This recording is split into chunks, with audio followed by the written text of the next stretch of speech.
Jeff slammed his plate onto the table, and I flinched. When he drank his water loudly and burped, I finally snapped. It felt like I had reached the end of my patience. My nerves were frayed, and I was done. I shouted, "I want a divorce!" There was complete silence.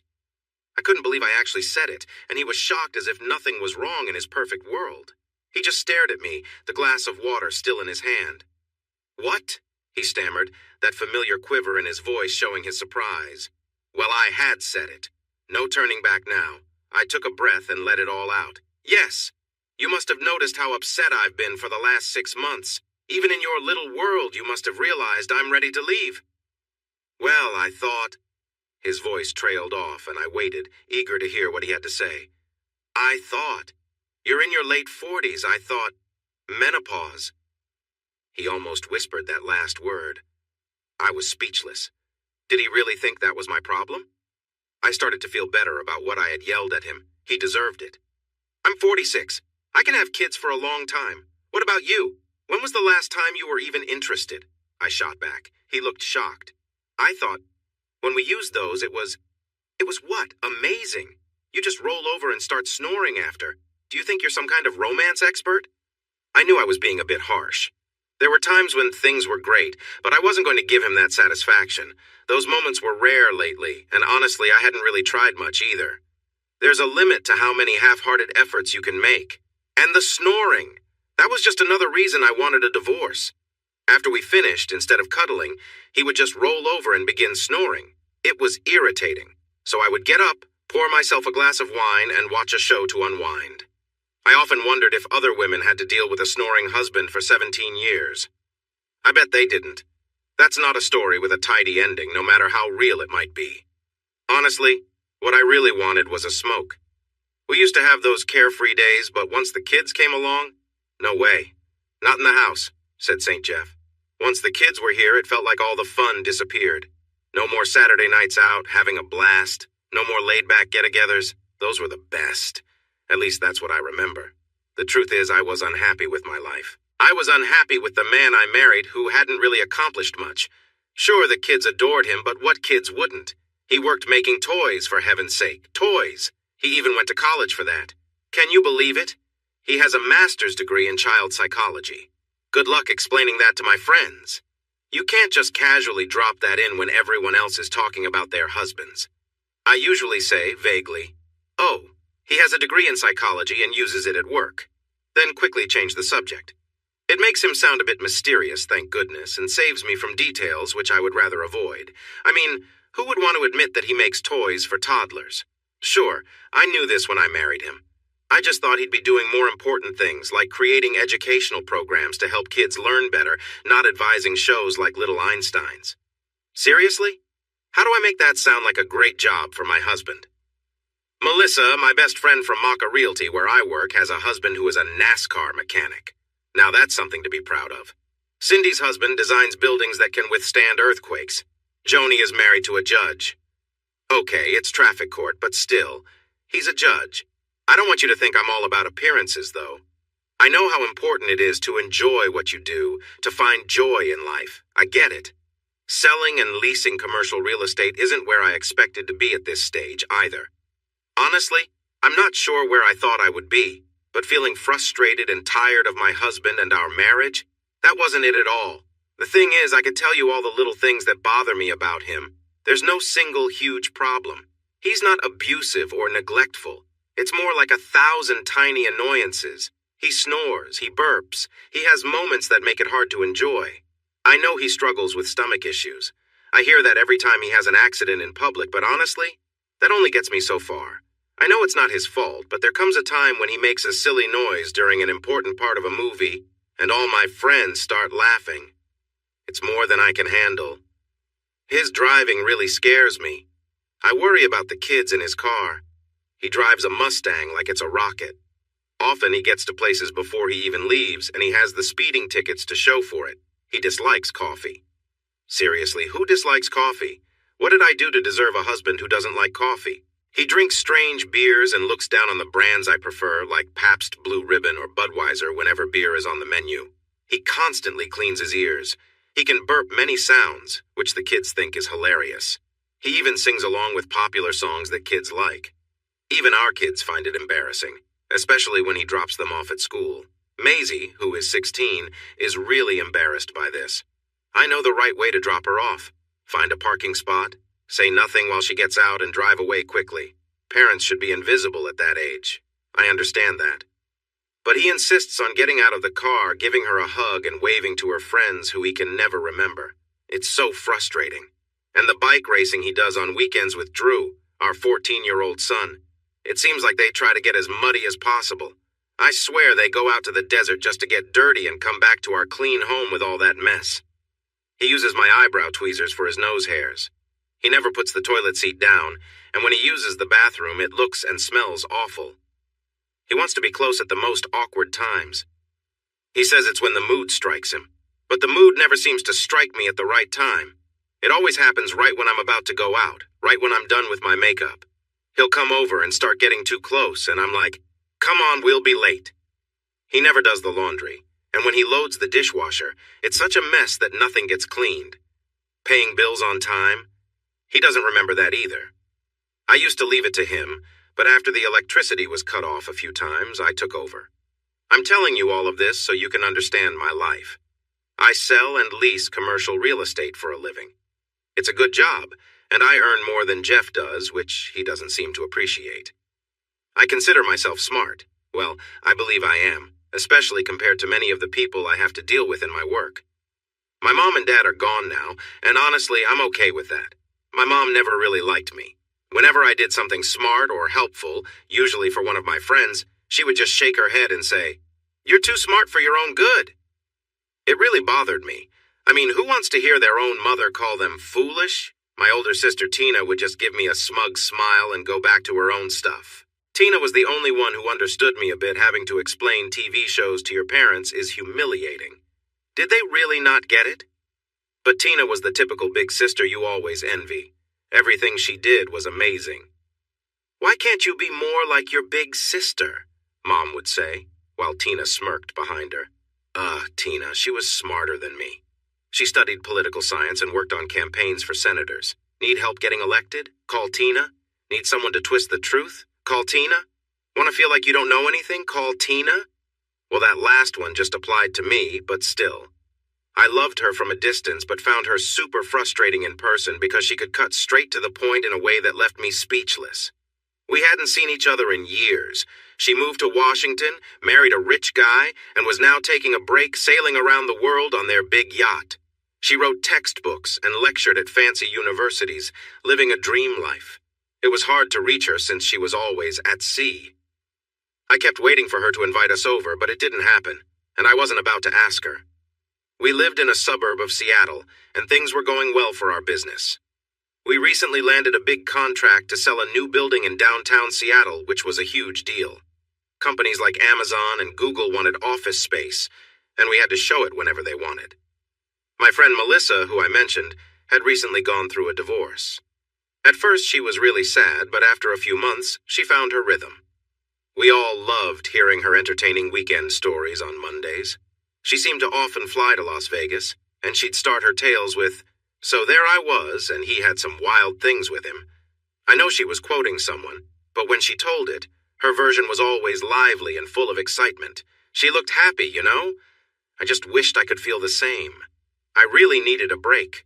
I needed to figure out who I was because I couldn't remember anymore. Living with my husband, who acted more like a child, and taking care of our 2 kids on top of that, wasn't what I thought my life would be like. I know I have my own issues. For instance, I really don't like Prius drivers. I understand that the car is meant to help the environment, but here, it feels like some people use it to show off. It's like they're shouting, "Look at me! I care more about the planet than you do." There's a term for it, people trying too hard to show how much they care. When I see a Prius, I just feel frustrated. And trust me, I see plenty of them around here. So, yes, I have my problems, but I feel like I'm more in touch with reality than Jeff is. The thing is, even though I was upset, I had to believe Jeff felt the same way. He was making an effort to reach out to me. The problem was that he was using very simple strategies. He used methods that work with kids, not a woman who is probably smarter than him. When he tried, It made me angry because he wasn't approaching me in a meaningful way. It also made me sad to see how far apart we had grown. He noticed the distance between us and tried to close it, but his methods only made it worse. In that moment, I had already said what I felt, and I couldn't take it back. I looked at him and saw the hurt on his face. Good. Now he understood what I felt every time I had to look at him. I just wanted out. This wasn't how I wanted to do it, but when the moment came, I was determined to stand my ground. If this was the way it had to be, then so be it. Making this change was the only way I could see my life getting better, and I was pretty sure it would benefit him too. Who could be happy in this situation? Then, I took a deep breath.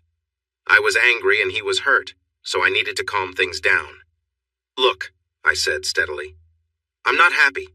I really am not happy. I'm pretty sure you aren't either. This isn't working. This is not the life I wanted. I just can't handle this anymore. I need to get out. As I spoke the last part, I felt like crying. Jeff immediately stood up and came towards me, not understanding what I was trying to say. He reached out to hug me, missing the point that it was him I was tired of. No, I said, raising my hand to stop him. No, just sit. He looked confused and sad, almost like a puppy. I had hurt him with my words, and still he just wanted to hug me. What kind of man is this? Jeff, I'm serious, I said as calmly as I could while looking him in the eyes as he sat back down. I want a divorce. I need my own life back. I understand, he said, unsteady. Well, I can't stop you, and I wouldn't want to. We all have to find our own way in life. That kind of wishy-washy talk was typical of him. After 18 years of hearing it, I couldn't take any more. Holding back my frustration, I was ready to respond when he added, I had hoped we could travel the same path, but obviously not. I can't handle another saying like that, Jeff. I just can't. Find our own way in life? I made air quotes and pretended to gag. Can you hear yourself? Really? He looked at me, and I noticed his expression change. He had a way of pulling back emotionally during hard times. I had seen it a few times in our marriage, when his mother passed away, when his best friend died, when we lost our first child after a car accident where I made a mistake and lied about it, and when our kids were around when someone else got hurt. They weren't involved in it, but they didn't stop it, and Jeff was angry for days. When the police came, I thought he might explode, but instead, he went quiet and stayed that way for a long time. He had a way of turning off his feelings. I didn't know if he did it to protect himself or to keep from losing control.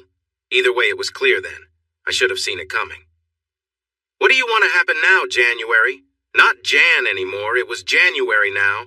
He used my full name and he knew I didn't like it. I guess I brought that on myself. I don't know.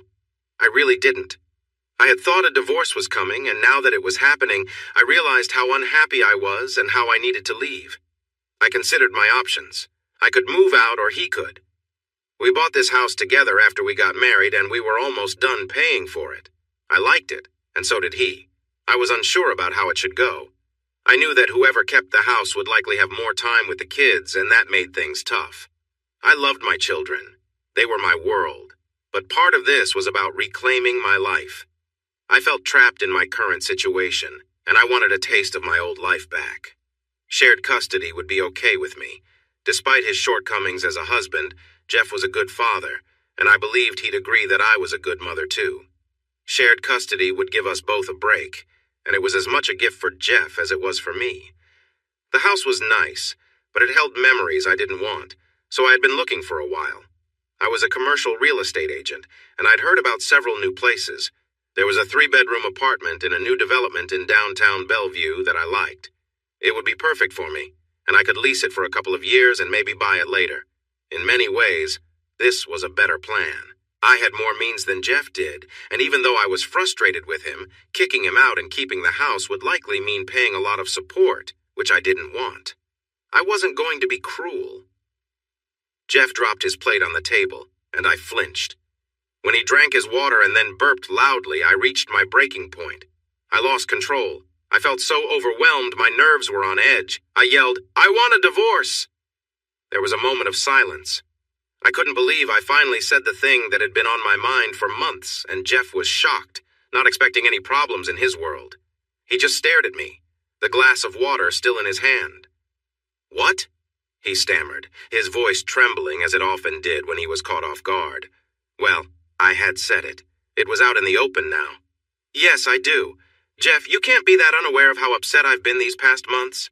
Surely you must sense that I'm ready to go? Well, yeah, I just thought. His words faded. I was curious where this was heading.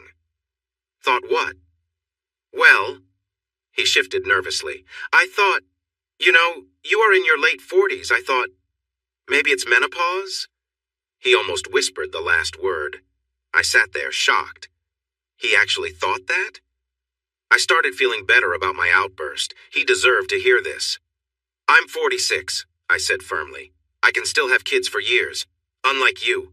When was the last time you felt confident? I couldn't hold back. He seemed taken aback. I thought, when we tried those, it was what? Amazing? Lasting?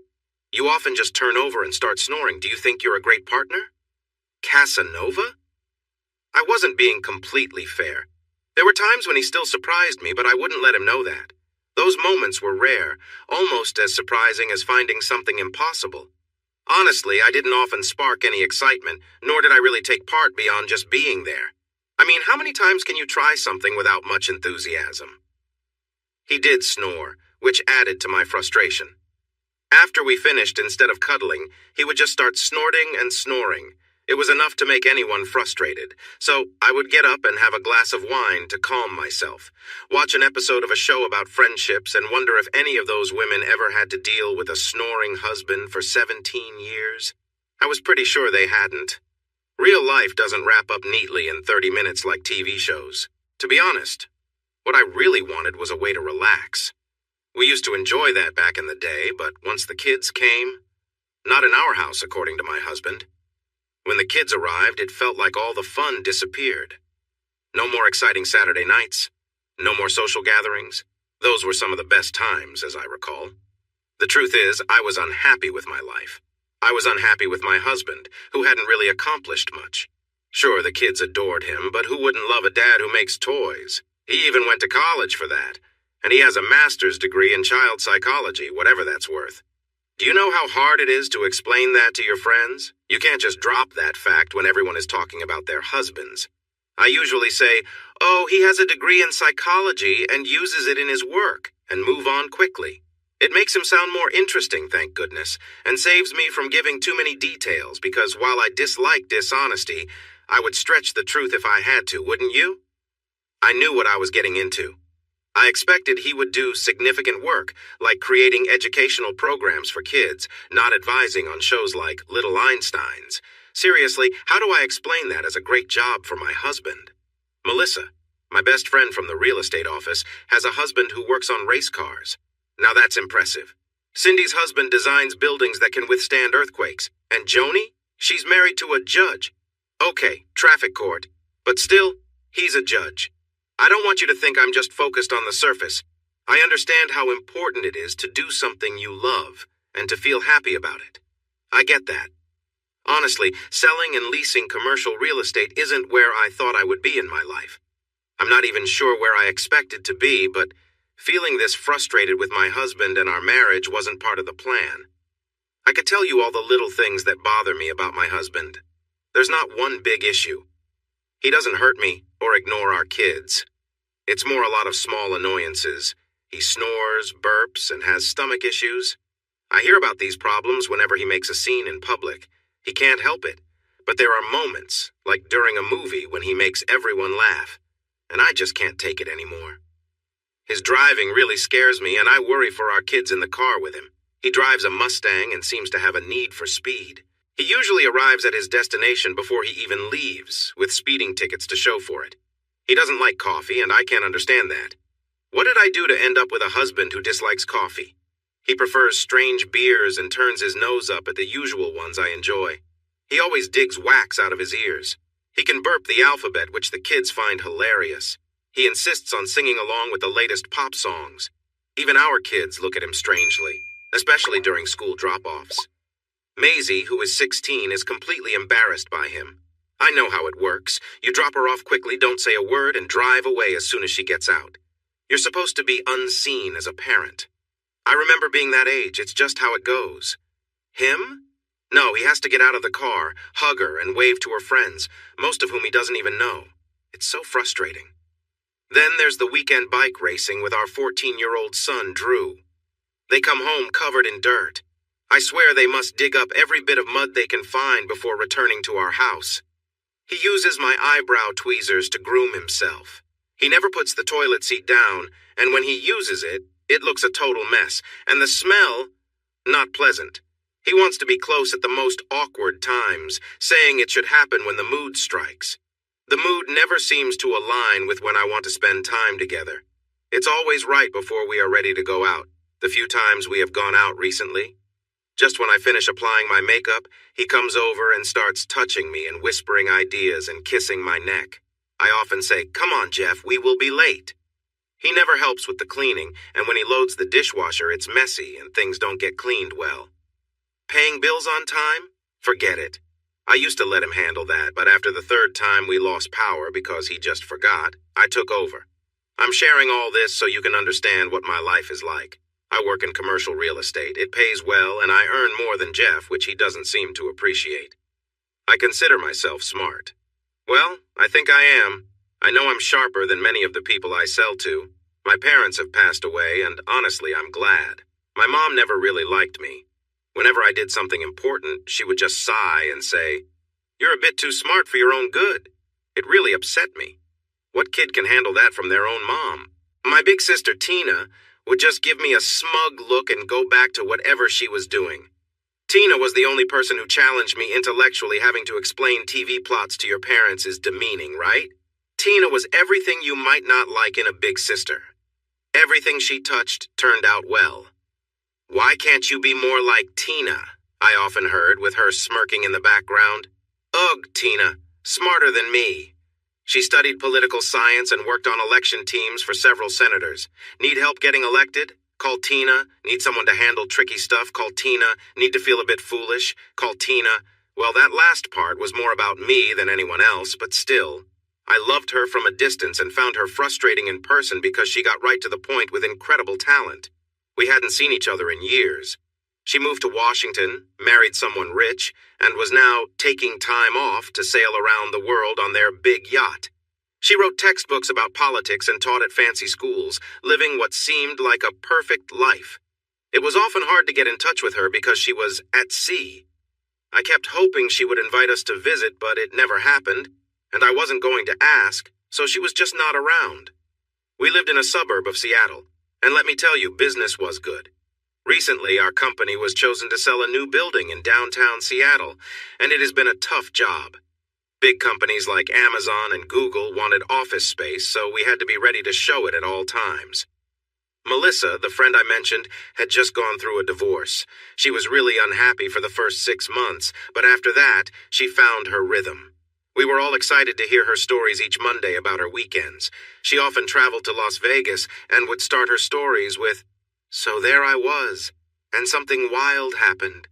Even though I knew she was joking, we all laughed because it was clear she had some wild adventures. She seemed happy, but I was not. I needed a break to rediscover myself because I barely recognized who I was anymore. I felt overwhelmed with the responsibilities of being married and taking care of my 2 kids. This life didn't feel like what I had hoped for. I know I'm not perfect either. I have my things that bother me. For example, I can't stand Prius drivers. I get the idea behind the car, but where I live, it feels like some people use it to show off how much they care about the environment. There's a term for that called conspicuous conservatism, referring to people who make a big deal about being eco-friendly. When I see a Prius, I want to scream. And I see plenty around here. So I have my own issues, but I feel more grounded in reality than Jeff does. The frustrating part is, I think Jeff felt lost too. He tried to reach out to me, but his way of doing it was more suited for children. His attempts to communicate were meant for a young child, not a grown woman who was probably smarter than him. It made me both angry and sad, realizing how far apart we had grown. He recognized the gap between us and tried to bridge it, but his efforts only seemed to make things worse. In that moment, words came out that I couldn't take back. He looked at me, and I could see the pain in his eyes. Good. Now he understood what I felt every time I looked at him. I just wanted out. This wasn't how I imagined it would happen, but I knew I had to act. If it had to be this way, then so be it. I was ready to make some big changes in my life, and I believed it would be for the best for both of us. Who could it be? In that moment, I took a deep breath. I was angry, and he was upset. I needed to calm things down. "Look," I said in a steady voice, "I'm not happy. I'm sure you're not either. This isn't working for me. I just can't handle this anymore. I need to leave." I felt like crying as I said that, and Jeff stood up to come over to me. He missed the point completely. He thought I wanted a hug, not realizing that I was frustrated with him. "No," I said, raising my hand to stop him. "No, just sit down." Jeff looked confused and sad. I had hurt his feelings, but all he wanted was to make things better. What kind of man reacts this way? "Jeff, I'm serious," I said firmly, looking him in the eye as he sat down. "I want a divorce. I need to reclaim my life." "I understand," he said, his voice shaky. "I can't stop you, and I wouldn't want to. We all must find our own way in life." That's just typical of him, though. I had listened to his vague words for 18 years, and I couldn't take any more. I felt irritation rising in me, ready to respond when he said, "I hoped we could walk the same path. Clearly that's not the case." "See, I can't handle another saying like that, Jeff. I really can't. Finding our own way in life?" I pretended to air quote it, then pretended to gag. "Do you hear yourself?" He looked at me, and I noticed his face go blank. He tends to shut down emotionally during difficult times. I had seen it happen several times in our marriage. When his mother passed away, when he lost his best friend, when we experienced a miscarriage, and even when I had a car accident and lied about it. He once had a tough time when our kids were involved in an incident at school. They didn't do anything wrong, but they were there and didn't intervene. Jeff was upset with them for days. When the police came to our house, I thought he might explode, but instead he just went silent for days. He had a way of withdrawing emotionally. I didn't know if it was to protect himself from feeling too much, or if he was trying not to get angry. Either way, I saw it now. I should have anticipated it. What do you think will happen now, January? Not Jan anymore. He used my full name, the name I disliked. I guess I deserved it. I don't know. I truly didn't. I knew that a divorce was coming. I had gotten really upset this evening, and everything seemed to be moving in that direction. I realized how unhappy I was, and how much I needed to leave. I thought about a few different plans. I could move out, or he could. We had bought the house together when we first got married, and we were almost finished paying for it. I liked the house, but so did he. I felt torn about what to do next. I knew that whoever kept the house would likely have more time with the kids, and that was where my struggle lay. I loved my children deeply, but part of wanting a divorce was to reclaim my own life. I was overwhelmed with my current situation and yearned for a bit of my old life back. Shared custody could work for us. Despite any problems Jeff had as a husband, he was a good father, and I believed he would say the same about me. Sharing custody would give us both a break, which would benefit both of us. The house was nice, but it was also filled with memories I didn't need. So, I'd been looking for other places off and on. I worked as a commercial real estate agent and had seen some developments. There was a lovely 3-bedroom apartment in a new building downtown that I had been watching. It would be perfect for me, and I could manage to lease it for a couple of years with the plan to buy. In many ways, this felt like a better solution. I had more options available to me than Jeff did. Even though I was frustrated with him, kicking him out and keeping the house would just mean paying him a lot of money every month. And I didn't want that. I didn't want to be unfair. I even tried to talk to Jeff about this, but he preferred to communicate only through email. Neither Drew nor Maisie would give me any updates on him. I didn't mean to pry, but after asking a few times, Maisie said with a bit of edge, "Didn't you decide not to know what Dad is doing?" I paused while making coffee and replied, "Yes, I'm sorry, I won't ask again." I didn't like being spoken to that way by my daughter, but she had a point. The main goal here was to move away from him and the restrictive life I had. It would have helped to know that we were both better off apart, at least for now. But wait, where did "for now" come from? I knew I didn't want to keep second-guessing myself, forever. I was determined that if I wasn't going to hear about their father, then he wouldn't hear about me either. So I asked, I guess that means your father won't be asking about me, right? She looked at me, studying me carefully, and then simply replied, He never asks. So you don't need to worry about it, Mom. I shrugged, although it was frustrating to hear that he didn't miss me at all. He had always relied on me more than I had on him. Shouldn't he at least feel a little sadness about my absence? Anyway, at the end of the 6 weeks I had planned for myself, I took a look at my life and felt satisfied. I was ready to start dating again. The divorce papers were signed and in process, and while I wasn't officially free yet, I felt free in my mind. It was time to get out there and see what was available. 8 weeks later, I realized I needed to slow down. I was out about half the time, going to bars, attending shows, and doing all the things I couldn't do before. I had even taken some evening classes in literature and flower arranging. I had become quite good with plants and could discuss many works of Dickens in detail. I watched many shows that I had wanted to see, which my ex-husband would never have enjoyed. I joined a gym and started working out regularly, and I treated myself to a full makeover. I cut my hair, started using makeup, and changed my wardrobe to feel more confident. I had been out with friends, and we even took a trip to Las Vegas, where I finally met someone. I must admit, it was a bit disappointing. We went to see a show and then hit a nightclub where we ended up meeting some younger guys. The guy I met was named Josh, and he was 7 years younger than me. It was clear in his energy and experience. He thought that being intense was impressive, but it was up to me to find my own satisfaction. It was really just a one-time thing. We didn't exchange numbers, and I felt a bit let down afterward. Even my ex was better than that. He had at least taken the time to understand me. Still, it was my first experience after a long time. I knew I couldn't expect magic from a casual encounter in Las Vegas, and I was realistic about that. It was more about getting back into the dating world than anything else. From what I heard, my friends had better luck meeting people than I did, but that's just how it goes. The fact that besides Melissa, the other girls were married but still out enjoying themselves didn't bother me too much. I wasn't responsible for them, and they could make their own choices. They had supported me when I left Jeff, so I didn't want to ruin their fun over a brief fling that wouldn't affect their marriages. I know it seemed easy to look the other way, but I didn't want to risk losing their friendship by being judgmental. When we returned, I decided it was time to slow down the nights out, drink less, and create an account on eHarmony. I was curious to see what would come my way. What came my way was Tom. Tom was great. He was easy to talk to, interesting, and knowledgeable everything Jeff wasn't. We had 3 lovely dates. He even took me to the opera for the last one. I had never understood the appeal of the opera. Everything was sung in Italian or German, and the stories often puzzled me. Plus, why did we celebrate the larger singers? I never got that part. Being there among all the elegantly dressed people, listening to the beautiful voices was special. If you closed your eyes and just listened, you could truly appreciate their talent. I couldn't imagine Jeff fitting in there.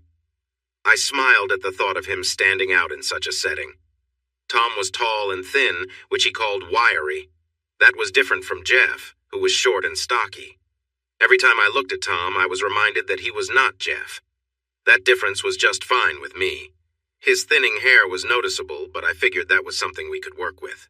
His noticeable Adam's apple and constant 5 o'clock shadow were less appealing, but if we had a future together, we could figure that out. At first, being with Tom was enjoyable and fun. We even took a weekend trip to Sausalito, where he had a small houseboat. It was quite an adventure being on a boat that rocked back and forth. Being together was okay. It was better than a brief encounter I once had, but honestly, a simple night on my own would have been just as satisfying. Looking back, I realized that night was just a clumsy attempt to feel young again. It was a bit disappointing. Tom was nice, though. He wasn't as experienced as Jeff, but that was to be expected. I hadn't realized how much difference size could make until then. Still, things were fine. It was exciting and different, full of surprises. He brought me flowers. I couldn't remember the last time Jeff gave me flowers. Oh wait, it was the Mother's Day before we parted ways. Actually, there were a couple more times since then, but that Mother's Day was the biggest. All those roses and such. It felt nice to receive flowers from Tom just because. He sent me a big bouquet after our first night together on Sunday. I came to work on Monday and there they were. All the other girls were really envious, let me tell you. I got all the questions like, does he have a brother? And any chance of sharing? That women often ask when one of them is lucky. But there were a few not-so-great things about Tom. For starters, he cried quite a bit after we were together. I was so confused the first time it happened. I thought I had done something wrong, and it took him a few minutes to calm down and explain that he was just so happy about what had happened and thankful for it.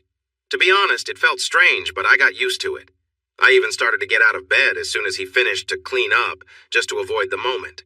I mean, he was an adult, crying after we were close. It was odd, and I didn't feel like I should be comforting him like a child.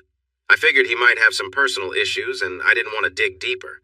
I wanted a partner, not someone else to take care of.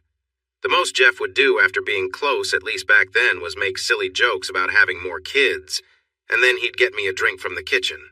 In some ways, Jeff was much easier to be around compared to Tom's after moments. However, over the next couple of months, more problems came up that made the whole crying issue seem minor. Tom, it turned out, had a problem with anger. Luckily, he didn't take it out on me, but he was often upset with the world. He would get furious, really angry over the smallest things. Big issues? Not a problem. But if someone cut him off in traffic? Good thing he didn't have a license to carry a gun. If someone messed up his order at a fast food place? He'd yell at the manager and blame everyone, including the company itself. He had a list of places he would never visit again because he thought, those people are foolish. I suspected he had probably been told not to return because of the way he acted when things didn't go his way. It was usually about little things. With big things, he stayed calm. We were in a car accident once, and he handled it well, helping to direct traffic around the wrecked cars and calming the other driver. When someone slowed down to stare at an accident, Tom really lost his temper. I often found myself saying sorry for him during those moments.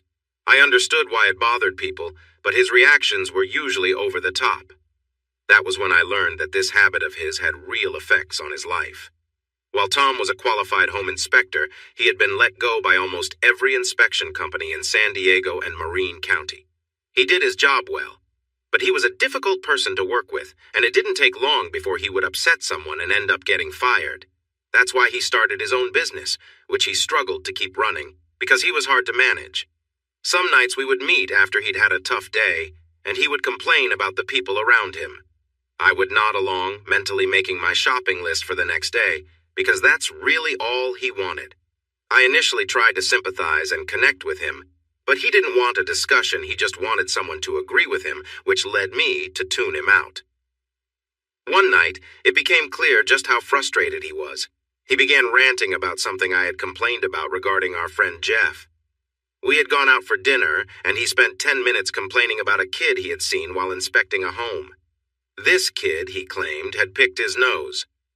Now, Jeff never did that, but he had a habit of digging in his ears.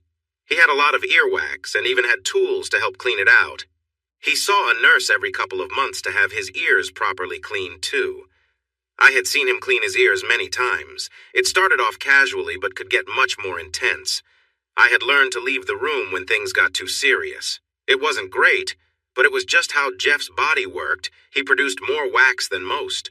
I had talked to him about it before, and he had always warned me when he was about to start the cleaning process so I could step away. Tom, however, was furious about that kid digging in his nose. He went off on a nasty rant, and it only got worse as he went on. I thought to myself, even when I was upset with Jeff, I wasn't this harsh. At least I hope I wasn't. It was true that I had distanced myself from Jeff, which I knew could be hurtful, but with Jeff, it was more of a slow build of frustration, not something explosive like Tom's reaction. Among the habits people regret, cleaning wax from your ears isn't even close to the worst, just to be clear. I remember being out with my friends, talking about the people we were dating. I was the only one who had been seeing someone for over a month, so I had more stories to share. My friends laughed at some of Tom's odd behaviors. Melissa kept saying, "If he has a brother, I want nothing to do with him," while she blew bubbles in her drink. Cindy kept asking if the good parts of the relationship were enough to forgive Tom's odd traits. I shot her a look every time she brought it up. Joni just smiled and said, "There are plenty of other options, Jan. Don't settle. You did that once, and we all see how that turned out. Keep your standards high. But these were not the reasons Tom had to go. It wasn't just because he drove a strange car. I could overlook that since nobody is perfect. It wasn't his annoyance with my habit of flipping through channels either. By the end, I was doing it just to tease him, which wasn't nice. I had already stopped paying attention, or his odd habit of ruining the nice coffee I made for him. I had no idea how that started. No, the final straw was his strong dislike for children. This became clear when I was starting to reconsider things anyway, but it pushed me over the edge. He was finished when he criticized my kids. The truth was, I had kept Tom away from my children for a reason.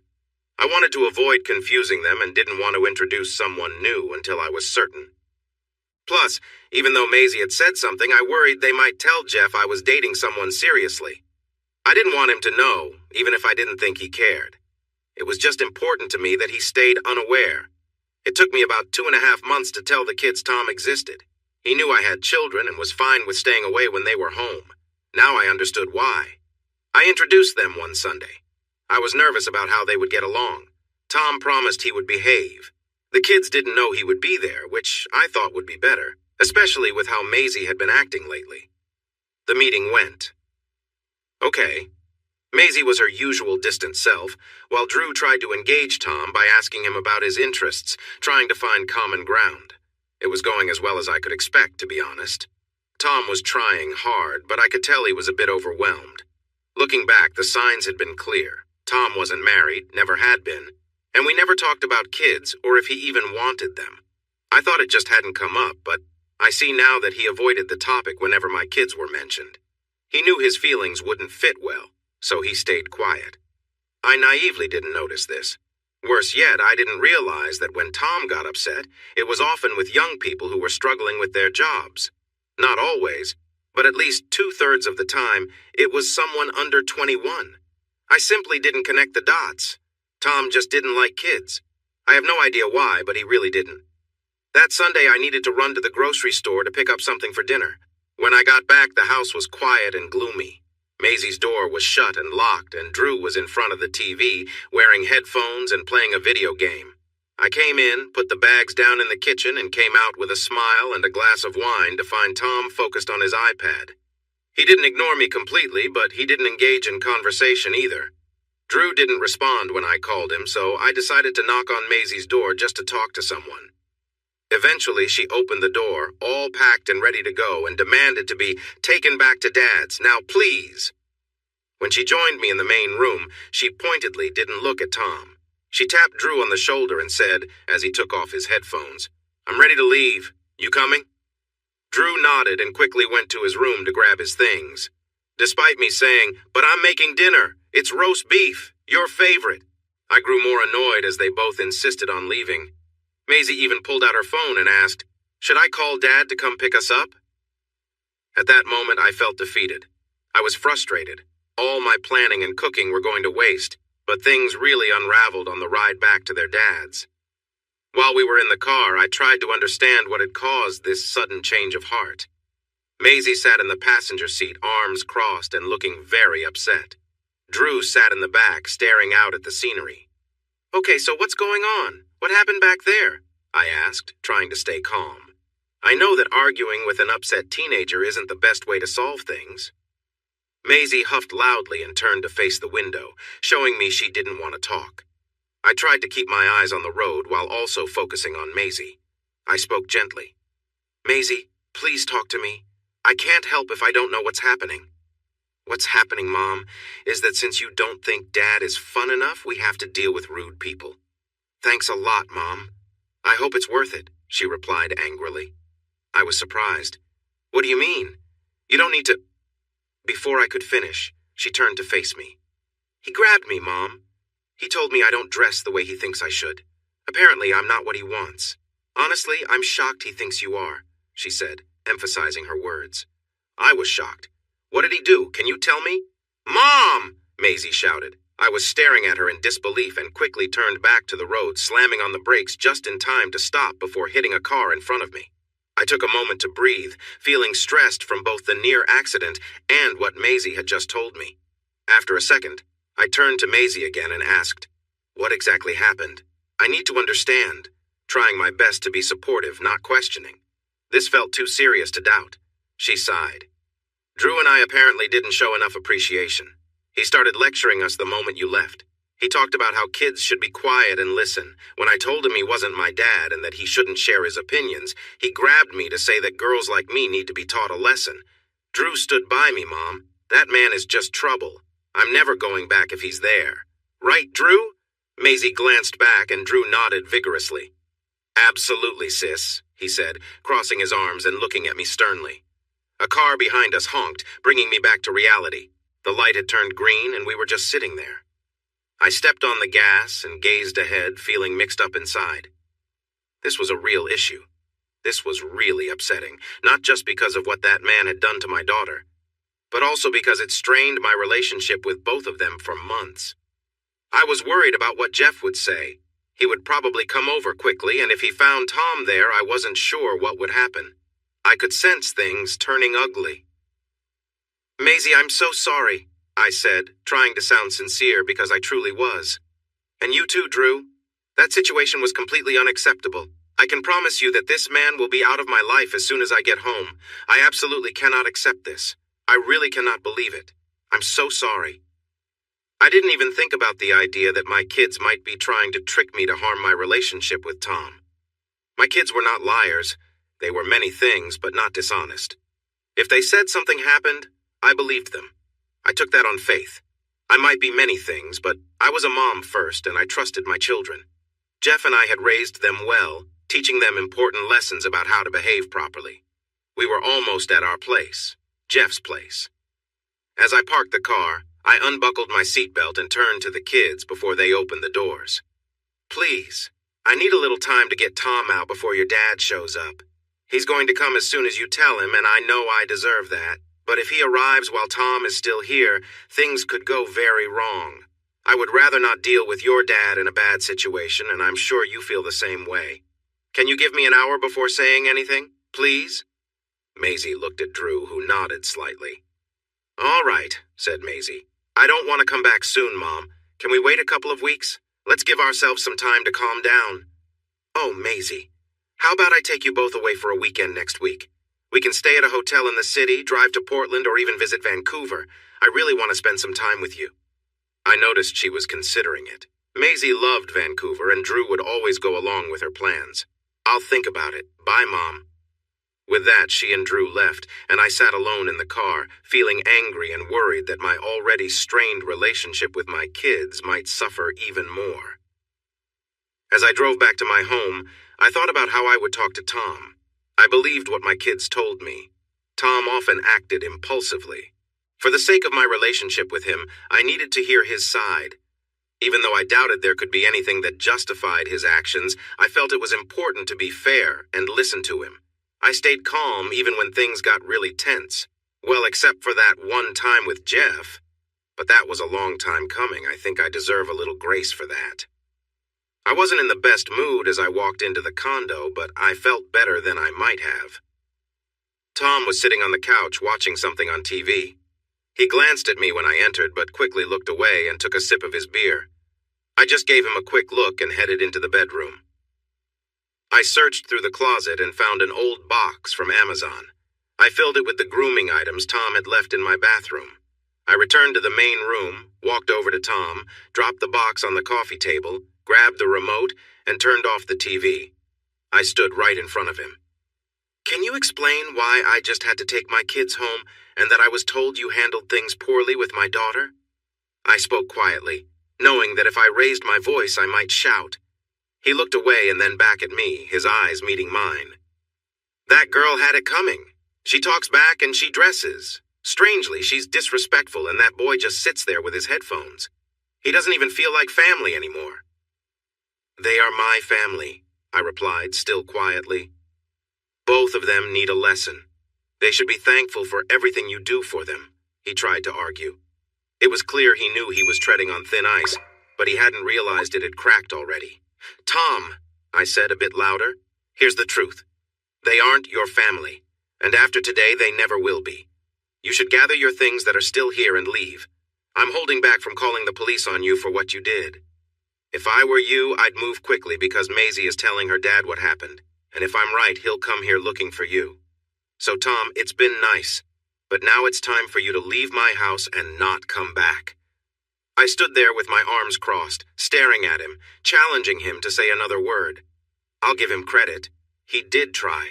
Jan, look, I can be a bit intense. I just think everyone needs to show more gratitude. Your kids are an example of that. He even reached out to me, but I stepped back to show that I didn't want him touching me. And you thought that treating my daughter poorly would change my mind? Leave, Tom, now, or I'll call for help. I opened my arms and pulled my phone out of my back pocket, ready to call for assistance. When I think back on that day, it's surprising that I didn't even consider I might be in any physical danger. I was just so angry and wanted him gone. Right at that moment, I didn't even think about the possibility of him harming me. I'm not sure if I should feel proud or worried for being so careless about my own safety. You have 30 seconds and I will call. Just go, Tom, and be grateful I don't keep you here until Jeff arrives. He lowered his arm, looked at me for a moment, then sighed and picked up the box. I really thought we had something, January, he said as he carried the box toward the door. I guess you aren't ready to be a partner. Not surprised after everything he put you through. He balanced the box on one arm, opened the door, and I watched him shake his head before he left. He even slammed the door behind him. I exhaled, not realizing I had been holding my breath. I felt a tremble in my body. Was it fear, anger, or nerves? I didn't know. All I knew was that I needed a drink. I had one, and then another because the first barely helped. Sure enough, about 20 minutes later, someone was knocking loudly at the door. I had no clue how he got in since you needed to be let in. But there he was. I sighed, got up, and opened the door to find Jeff looking furious, eyes wide and clearly upset. His gray eyes seemed to burn with anger. He looked around and then just pushed his way inside. I didn't have the energy to stop him. He's not here. I kicked him out, I said, feeling drained. I knew Jeff would want to check for himself, so I let him do it. Although usually calm, Jeff could become very upset quickly, especially when it came to his kids. He stormed through the living room, the kitchen, the den, and the bedrooms, even checking the bathrooms. Finally, satisfied that Tom wasn't there, he returned to the kitchen, where I was pouring myself and him a glass of wine. I suddenly felt exhausted. All the energy had left me, and I was just tired and frustrated. Here, I said, handing him the glass of wine. He looked at it, then back at me with a look I had never seen before, disgust. Feeling deflated, I sat down. If you don't want it, that's fine, I murmured, set his glass on the counter and took a deep sip of mine. So, how's the single life treating you? He asked, sounding sarcastic. Jeff, I really don't have the energy to argue now. The guy is gone, and trust me, he's not coming back. I'm sorry about Maisie being in that situation. Honestly, I didn't know he would act that way with kids. I don't know what else to say. Well, I do, January. I'm going to Child Protection Services to say you need supervision during visits. This can't happen again, and clearly your judgment isn't reliable. I don't care if you like it or not. As it is, Maisie doesn't want to come back, and neither does Drew. So good job, Jan. You've pushed your whole family away. Well done. I hope you find what you're looking for. I'll just leave now. This was a new side of Jeff. He was hurt and angry, and I felt responsible. Why couldn't I have just been content? Why couldn't I have tried harder? Because I'm smart and I know what I deserve. I'll find what I want, even if it means letting go of my old life. As Jeff left, I called out, Jeff, if you still care at all, please let me see the kids. They are all I have left. I'm sorry, I whispered as the door shut hard. I took another sip of wine and stared at the wall. The next 3 months were tough. Work was good. I was in charge of the leases for 3 big buildings downtown and 1 in Redmond. I was earning enough money to start buying the loft where I lived. It was pricey, but it would likely double in value over the next decade, so it was a smart choice.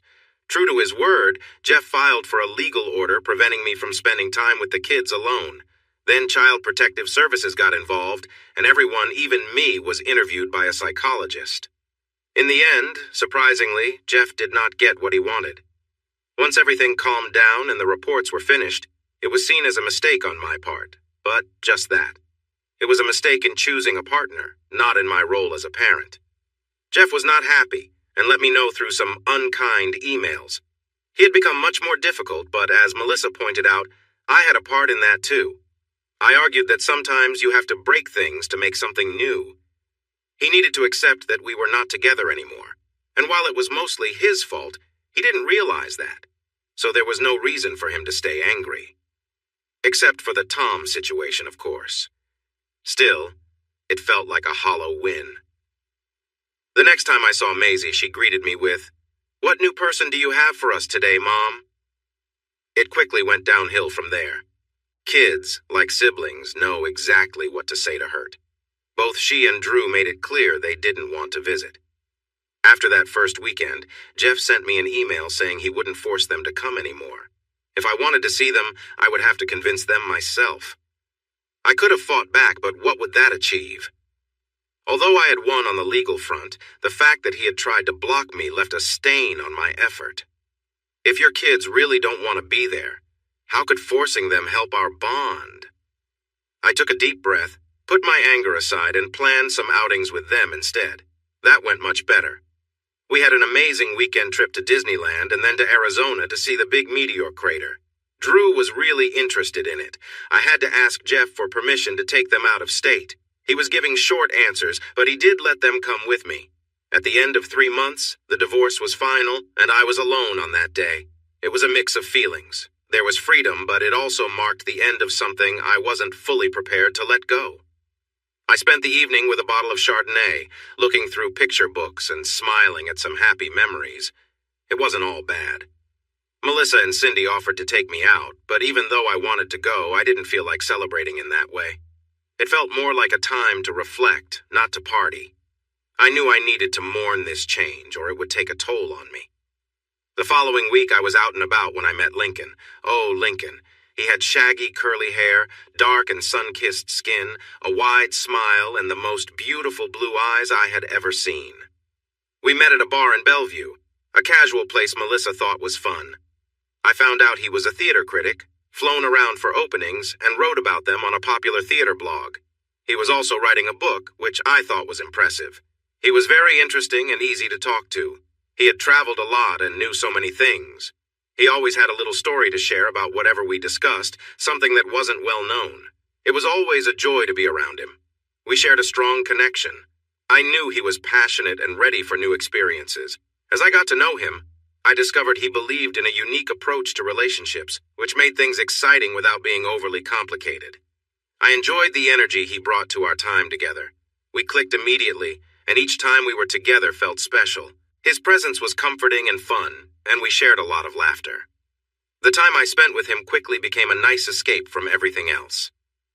As our relationship grew, my bond with the kids improved a bit when Maisie started dating someone. Oh yeah, then suddenly she needed some mom advice. Drew followed her lead and we started talking again. I noticed that there was a big gap where Jeff used to be in her stories about her life. This time, though, I wasn't taking any chances. I didn't want the kids to meet Lincoln, even though he asked about it. I just dodged the question and said, "Eventually, when the time is right," and left it at that. I wasn't going to introduce him until he either asked me to marry him or had another plan. I wasn't sure what that would be. The thought of marriage again was confusing. Was I even interested? I had just come out of a marriage that didn't make me happy. Did I really want to jump into another one? I finally had my life the way I wanted it. Was I ready to change that and think about someone else? I had lunch with Cindy and Melissa, and we talked about it. "Hey, girlfriend," said Melissa, trying to act cool. I never understood why she did that. It always seemed a bit silly to me. She was clueless about how it might look to others. I quickly sat down and ordered iced tea, trying not to seem too close to her. Cindy arrived a few minutes later, and just as Melissa was about to start again, I leaned in and whispered, "Don't. Just don't."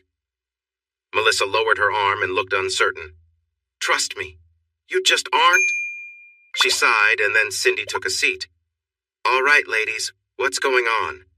"So I've been thinking," I started. "Oh no, you don't want to do that," Cindy joked. "It might make you too anxious." I shot her a serious look to show how important this was. As I was saying, I've been thinking. This situation with Lincoln, I think he might be serious about me. I have a feeling he might soon ask me to take the next step or even move in together. Really? Wow, Jan, you move fast, said Melissa.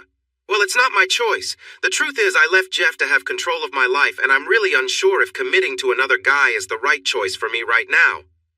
Absolutely not. You go, girl. Live your life, Cindy said, raising her glass of water in support. Said Melissa, thinking hard. It's a tricky situation. You left Jeff because he wasn't the right one, right? She made air quotes. But that means the right person must be out there, right? What if Lincoln is that person? What if he's not just a rebound, but someone you could be happy with long term? I mean, things seem fine between you two, right? She gave me a knowing look, and I shifted uncomfortably in my chair. Last night had been tough, and I was still feeling its weight, but I managed to smile. 100% compatibility there, I said, grinning and raising my glass for a toast. Yeah, you sly one, said Melissa, joking around. I just shook my head in response. But what if he's not the right guy? I continued. I'm unsure. I don't feel the need to rush into another relationship right now, but I also don't want to miss an opportunity. It was a confusing thought, I knew.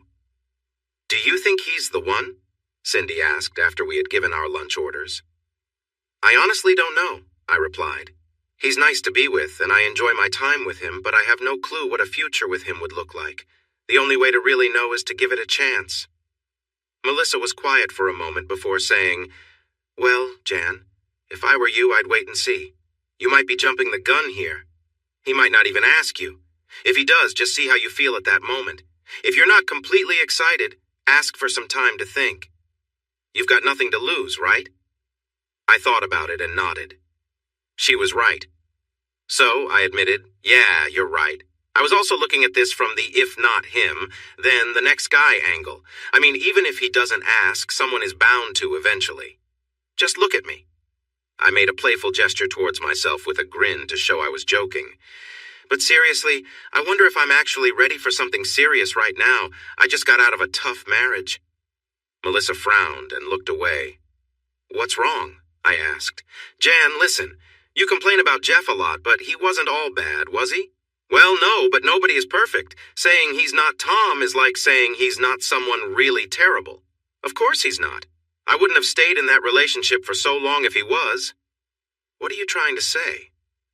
Right, but Jeff did nice things, right? Remembering birthdays, gifts, that kind of stuff? What's your point? I asked again, puzzled. I just think you might not realize that guys who do those things are pretty rare. So? Just mentioning it? I get your point, but I have high standards. I won't apologize for that. I deserve respect. If whoever I'm with isn't nice or thoughtful, then it's over. It's tough, but that's just how it goes. If you want the best, you have to wait and sometimes let go of what isn't right. I leaned back, feeling good after saying that. Of course, it wasn't that simple. It rarely is, and being honest, I had to point that out. You do have to try with different people to find the right one, and sometimes you might miss out on good ones if you're not paying attention. Jeff was doing well. In some ways, he was even great. But deep down, I knew he wasn't the right person for me. My focus on other things kept me from seeing the positives. I found myself thinking about those words often over the next few months. Melissa laughed lightly. Well, it sounds like you've got everything sorted, Jan. If you do, what does the one mean to you? I'm interested. She leaned onto her arms, resting on the table. Cindy rested her elbows on the table, propping her chin on her hands, eager to hear my thoughts. I leaned back, blinking. It was a thoughtful question. I had not really thought about it much. The one, huh? That's a good question. I'm not sure. I think I can tell you more about what I don't want than what I do want. People like Jeff, Tom, and Lincoln have shown me what I won't accept as I get older, rather than what I desire. In a way, I guess I want the absence of certain things. Like what? Cindy asked. Well, like leaving the toilet seat up? I tried to make it funny, but Cindy and Melissa just exchanged looks. Okay, fine. I don't want to be taken for granted. They exchanged smiles, understanding where I was coming from. I work hard. I know he does too in his own way, I said about Jeff. But after a long day, I don't want to come home and have to make dinner or do laundry. Could he at least pick up the kids' toys before I get home? He made a mess too. I paused for a moment. And when I treat myself to a new pair of shoes or a jacket, I don't need that snarky comment he makes, acting like it was a silly purchase. I know it might be, but sometimes you just need to indulge a little to feel good. And while we're talking about this, I continued, warming up to the topic, what's with men always commenting about what I watch on TV? So I enjoy Keeping Up with the Kardashians? So what? Yes, it's about shallow topics. But why does it bother them? But no, Mr. TV Critic has to go on and on about how much he disapproves of it. I mimicked Jeff's tone for a laugh. Cindy chuckled, and Melissa smiled, reclining in her chair. They could relate, as they also had shows they loved that their partners looked down upon. Melissa could not miss an episode of Sister Wives, and Cindy was hooked on The Real Housewives of Orange County, while we all followed The Good Wife closely. Sure, I know these are small problems, but I have my standards. I expect respect and won't settle for less. Life is too short for that. Melissa nodded, and Cindy applauded. Amen, sister. Go ahead and share, Melissa said, returning to her usual comments. I felt uncomfortable. It wasn't the right time to discuss it, but I couldn't ignore it forever. I was just really hungry. Shall we have lunch? I said playfully, picking up a menu and waving to the waiter nearby. Then there's Lincoln. Time went by. 3 weeks turned into 4, then 5. I started to notice things. I wouldn't say things were bad, just different. The excitement faded a little, and I began to see more clearly. It was little things at first. Lincoln was messy in some ways, but very organized in others. He would leave his clothes scattered on the bedroom floor and wet towels on the bathroom floor, but his large collection of books was perfectly arranged by author. If you accidentally put a book back in the wrong spot, you could expect some disapproving looks and heavy sighs. I had never seen someone put away a book in such a passive-aggressive way, but Lincoln managed it. Asking to borrow a book was a mistake. His reasons for not lending one could be ridiculous. Once, he even bought me my own copy of a book so I wouldn't borrow his. For someone who was messy with clothes, he had strange habits.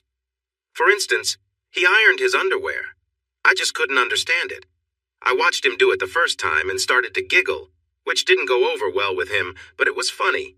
I mean, really, who stands in their boxers ironing more boxers? He also cleaned his leather couch right after we had spent time together on it. It was a mood killer.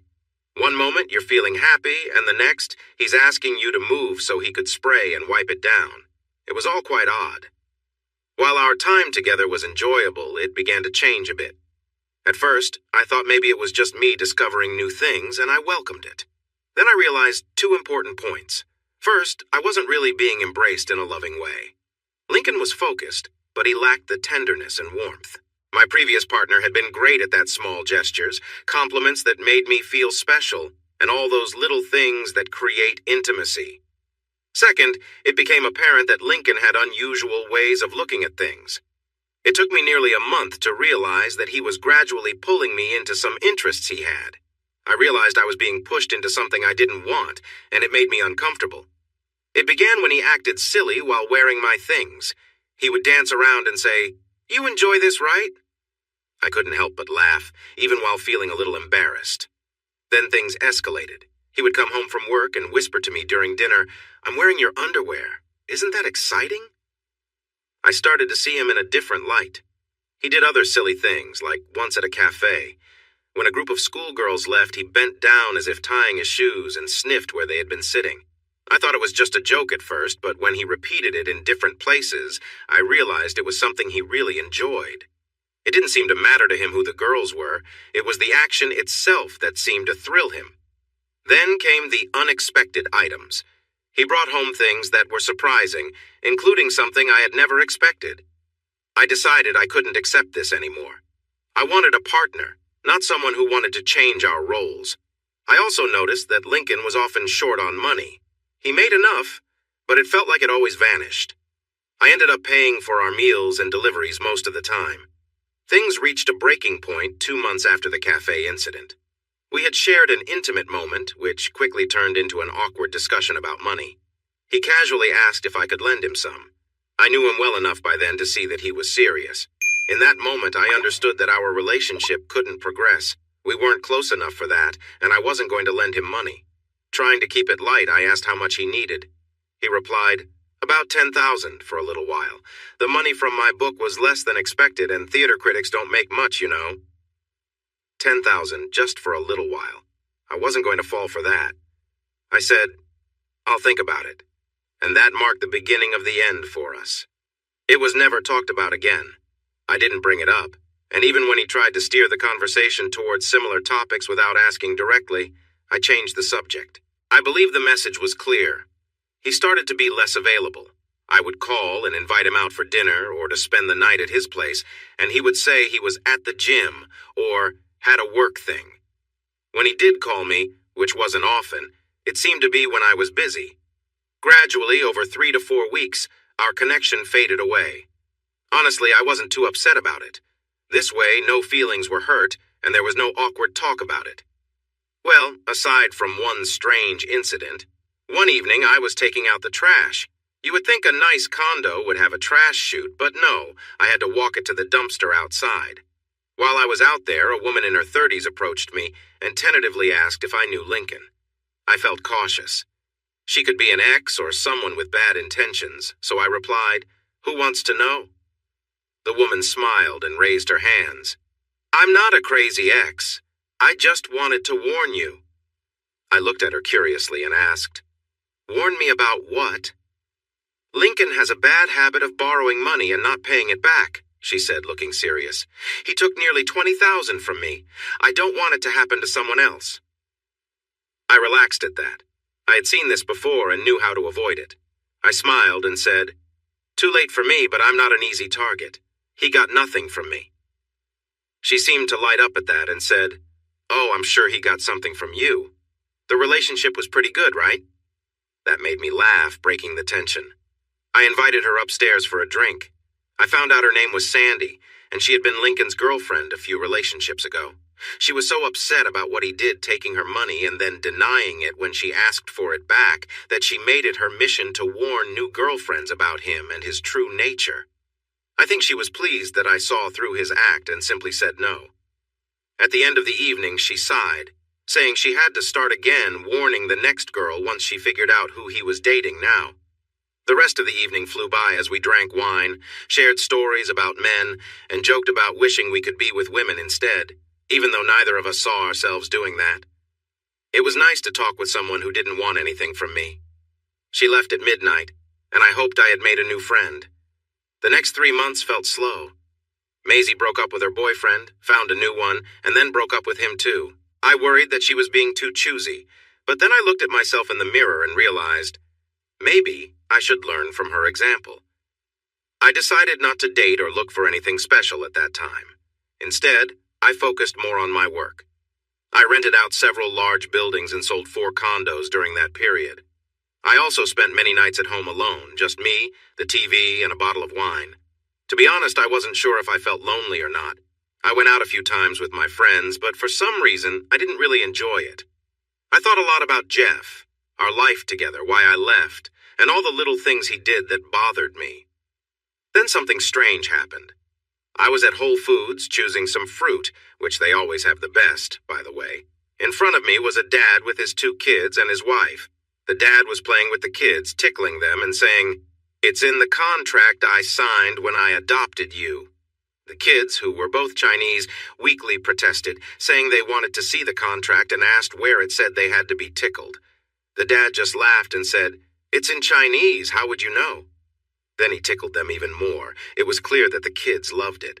I just stood there watching and smiling. It was such a sweet scene, and it reminded me of Jeff playing with our kids. He had a Christmas contract that he wrote for them, saying that for every gift they got, he would get a day of playful tickling. The kids had signed it, and the day after Christmas, he started playing with them, running around the house while they laughed and squealed. At the time, I had rolled my eyes at the noise and chaos, but looking back now, I could see it differently. He was being a caring dad, connecting with our kids and having fun with them. When I finally got to my car, I was surprised to find myself crying. Sitting in the driver's seat, I realized I was remembering those times and, to my shock, really missing him and his silly ways. Wasn't that surprising?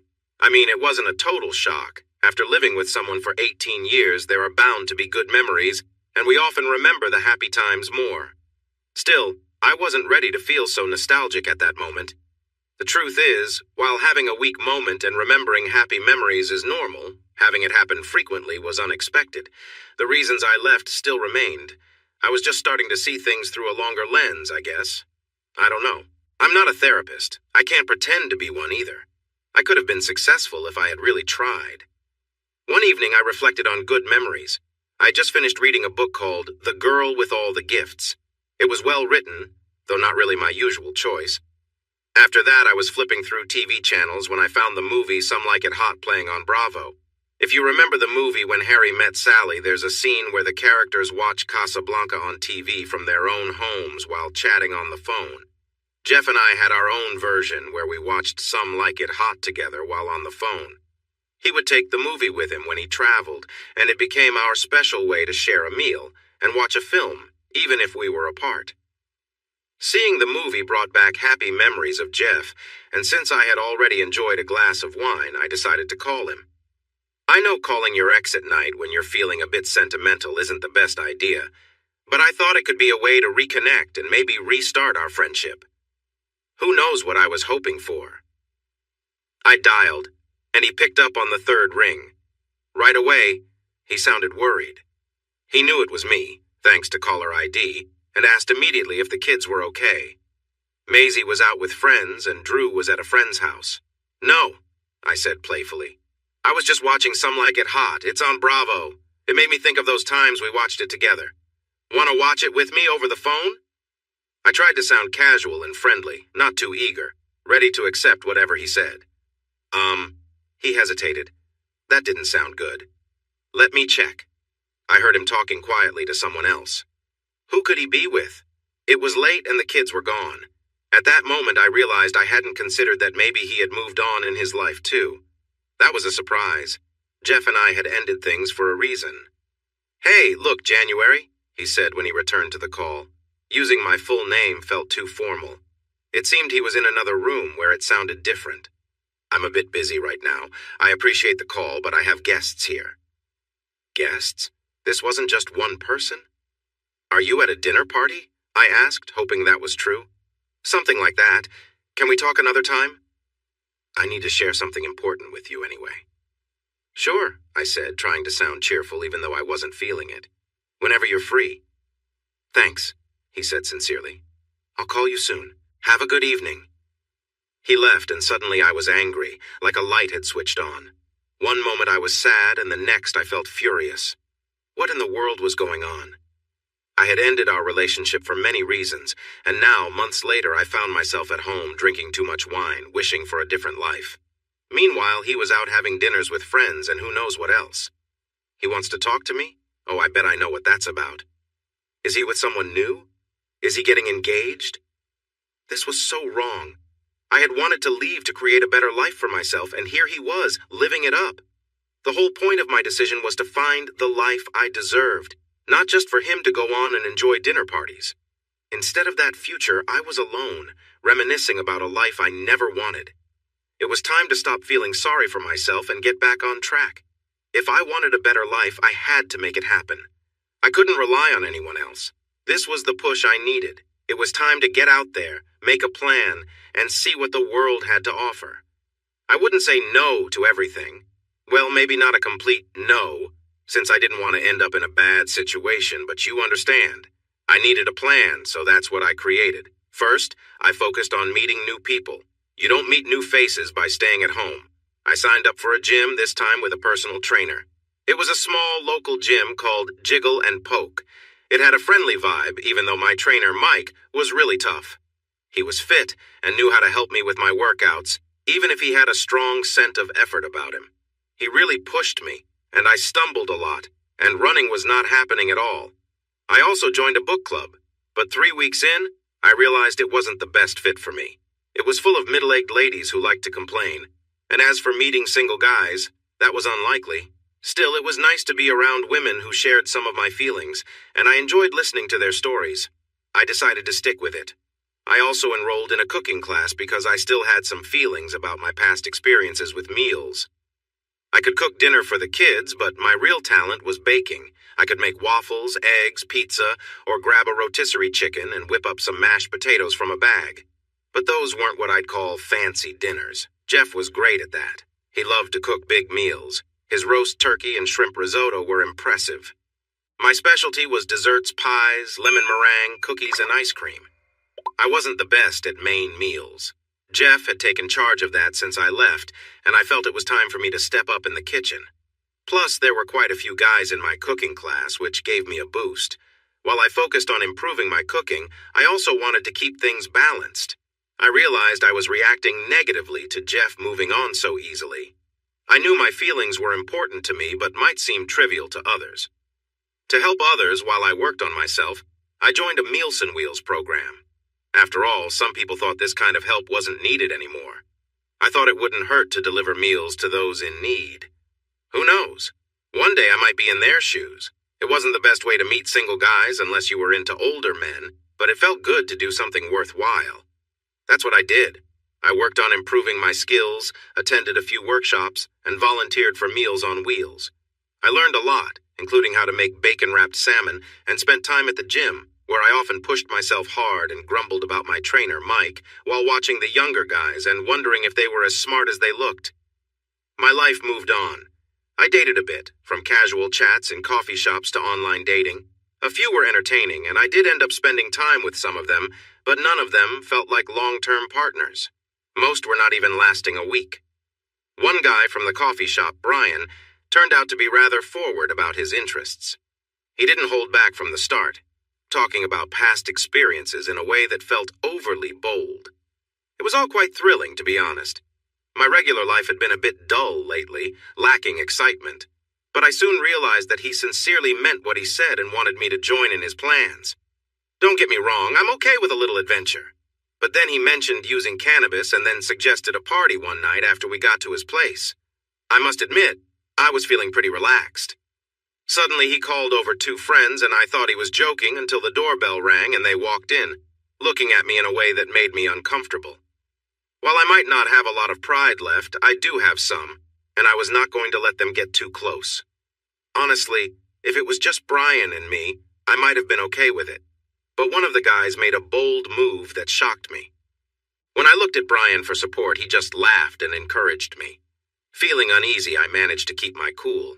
I stood up, grabbed my bag and shoes, and walked out after I gave Brian a piece of my mind. He was too out of it to react.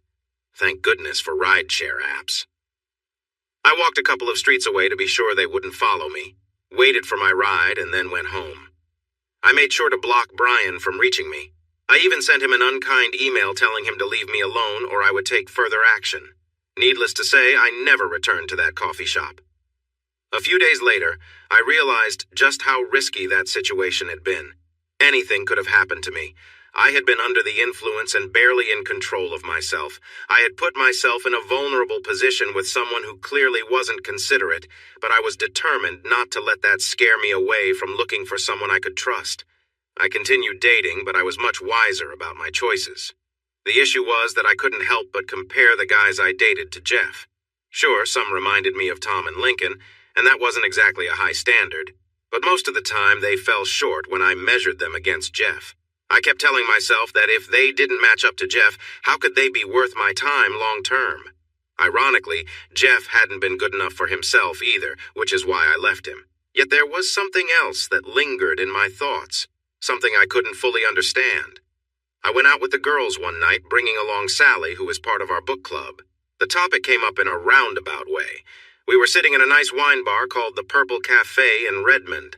It's really great, by the way. We were sharing a couple of bottles of Pinot Noir and talking about life, happiness, and the challenge of finding good men when there are so many disappointing ones. Sally spoke up.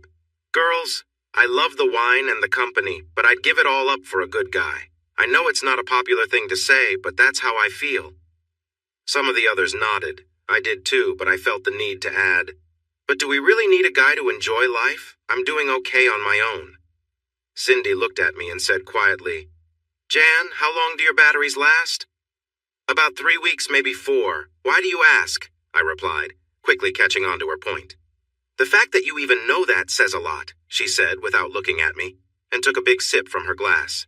Melissa also nodded. Look, I don't think any of us need a man.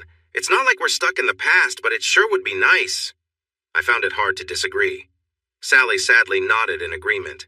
Why is it so hard? Is that all that's out there, people who just play around? I wondered out loud. Brian's situation had happened only 2 weeks ago, and everyone knew about it. When I left Jeff, I thought I could take a breath, look around, and find a good person who was right for me. It felt like standing in a store with lots of options, but finding nothing worthwhile, I said. Hey, at least you had that choice, Jan, Sally reminded me. She had lost her husband in an industrial accident years ago. Although her marriage hadn't been perfect, losing someone like that must have been very tough. I couldn't imagine how I would feel if Jeff were gone. Why was I even thinking about him? Sorry, Sally. I didn't mean to bring that up, I said gently, looking at her sincerely. She shrugged and nodded, accepting my apology. The thing is, Cindy started, I think most good guys are already taken. If they're decent, they're probably still married. What woman would let go of someone good like that? I heard something in her tone that I didn't like. Not all men are great, Cindy. Sometimes you have to leave for your own peace of mind. Cindy stared at me for a moment, then glanced at Melissa, who had been quiet up until now. Melissa nodded and encouraged her to share her thoughts. Was he really that difficult? It was a question everyone had. Even I was thinking about it. I didn't hold back my answer. No, I guess not. But some things he did were so annoying, I felt like I could just scream. He had a way of getting under my skin without even trying.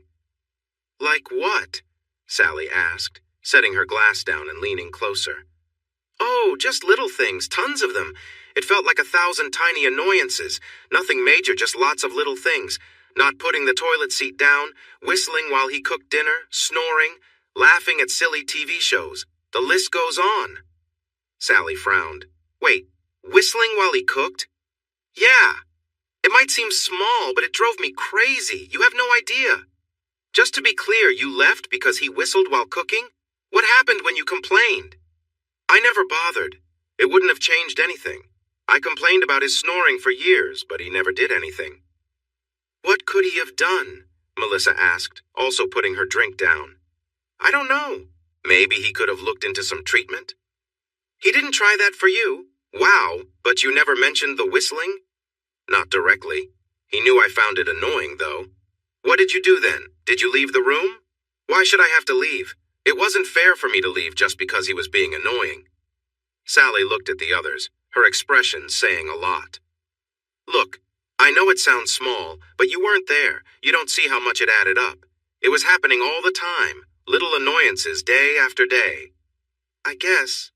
But let's be clear, he didn't act really badly, right? Like chasing you around or anything? I laughed at the thought. She didn't really know Jeff. No, thankfully. If he had tried some things, maybe I would have stayed. But he didn't do those things, which is probably a good thing for him. I don't know, Jan. He doesn't seem that bad. He wasn't hurting you or trying to control you. He loves the kids and wants the best for them. Yeah, but when you put it that way, almost any man could fit that description. I need something more exciting. I don't need to be having wild fun every single night, but there should be a chance for it to happen sometimes, right? I felt like I was standing my ground here, even as my choices got questioned. I wasn't being attacked, but I had to explain my actions and my reasons. The girls shrugged, and I could tell I was making some good points. The truth is, I needed more. I wanted more than just a 9-to-5 job, a neat little house, and a husband who was dull and lacked dreams or drive. Did I love him? Sure. Do I love him now?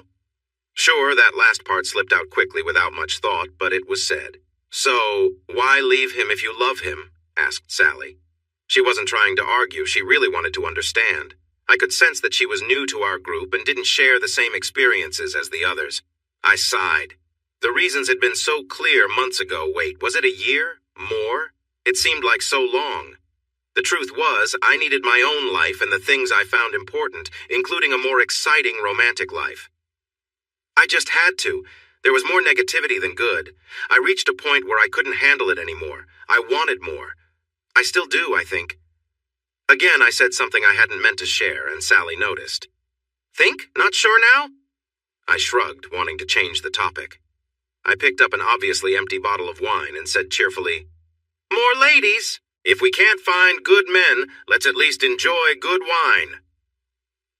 They seemed happy to shift topics too, all nodding and smiling at me. They should be grateful. This wine cost $70 a bottle, and guess who was treating? I shouldn't complain, as I earned more than all of them combined, but a little respect wouldn't hurt, you know? That was how life went for a while. Some nights out, lots of running errands for elderly people. Honestly, some of those meals on wheels were not the best. Now that I had culinary lessons, I could tell a decent piece of meat in a stew, and some of what I encountered was quite surprising. I even thought about starting my own food business because I was confident I could do better than some of the meals from these places. But in the end, I decided my time was better spent delivering the food rather than cooking it myself. The Meals on Wheels did have one unexpected positive, sort of. It led me to Damon. I was dropping off a meal at an apartment building and parked in a spot I shouldn't have. Sometimes that's the best approach because it gives you a good reason to leave. Many of the elderly folks really want you to sit down and chat with them while they eat. While I enjoy that sometimes, there are other times when I have things to do. There I was, parked improperly in the lot, blocking in another car. When I stepped outside, there he was, leaning against his car. He looked a bit impatient and clearly wasn't happy with me. I smiled awkwardly at him, raised my hands in a sorry gesture, hopped into my car, and started to leave. He glared at me, and I think I heard him say something unkind as I drove off. "That's city life for you? It happens to everyone. I found myself doing the same thing before, so you just move on, right? Life is too short for that kind of trouble." The following week, I delivered a meal to Mrs. Peglis and stopped to chat for about 20 minutes. That woman has so many stories to tell, she's like living history. When I returned to my car, parked properly this time, there was the guy again. This time, he had a sheepish smile and some flowers in his hands. He called out to me, and I walked over. He quickly handed me the flowers and said, "I'm really sorry about last week. I was in a hurry and lost my manners. Please accept these as an apology." Now, I don't know about you, but guys approaching me with flowers isn't something that happens every day. Plus, he was quite handsome. I couldn't remember what he said last week and honestly didn't care. A gentleman is a gentleman.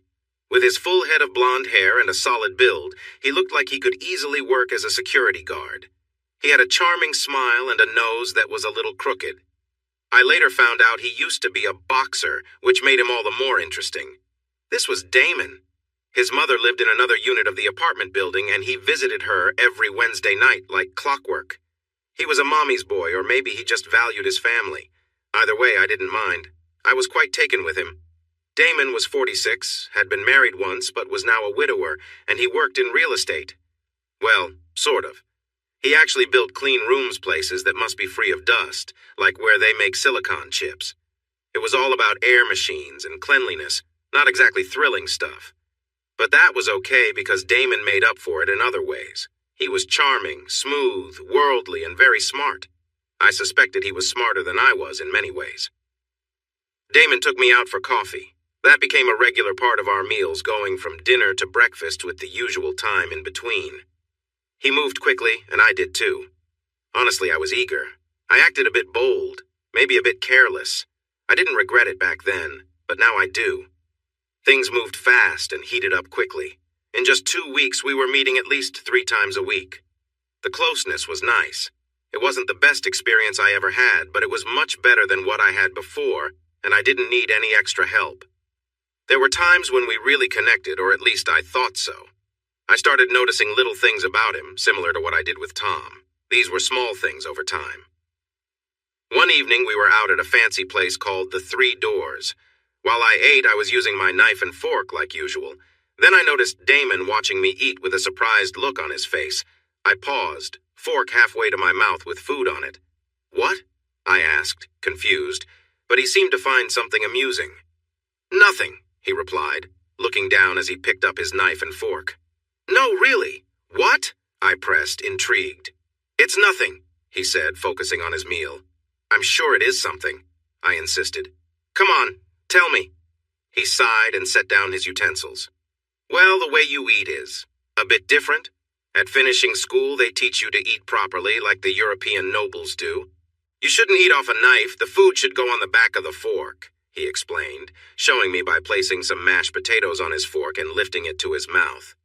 See? He said. I looked at him skeptically, and then around the room. Seems like a lot of effort for not much gain. It's a fork. You can scoop things with it and do it faster. Besides, I don't see any European nobility here, and if they were, they seem to be doing just fine.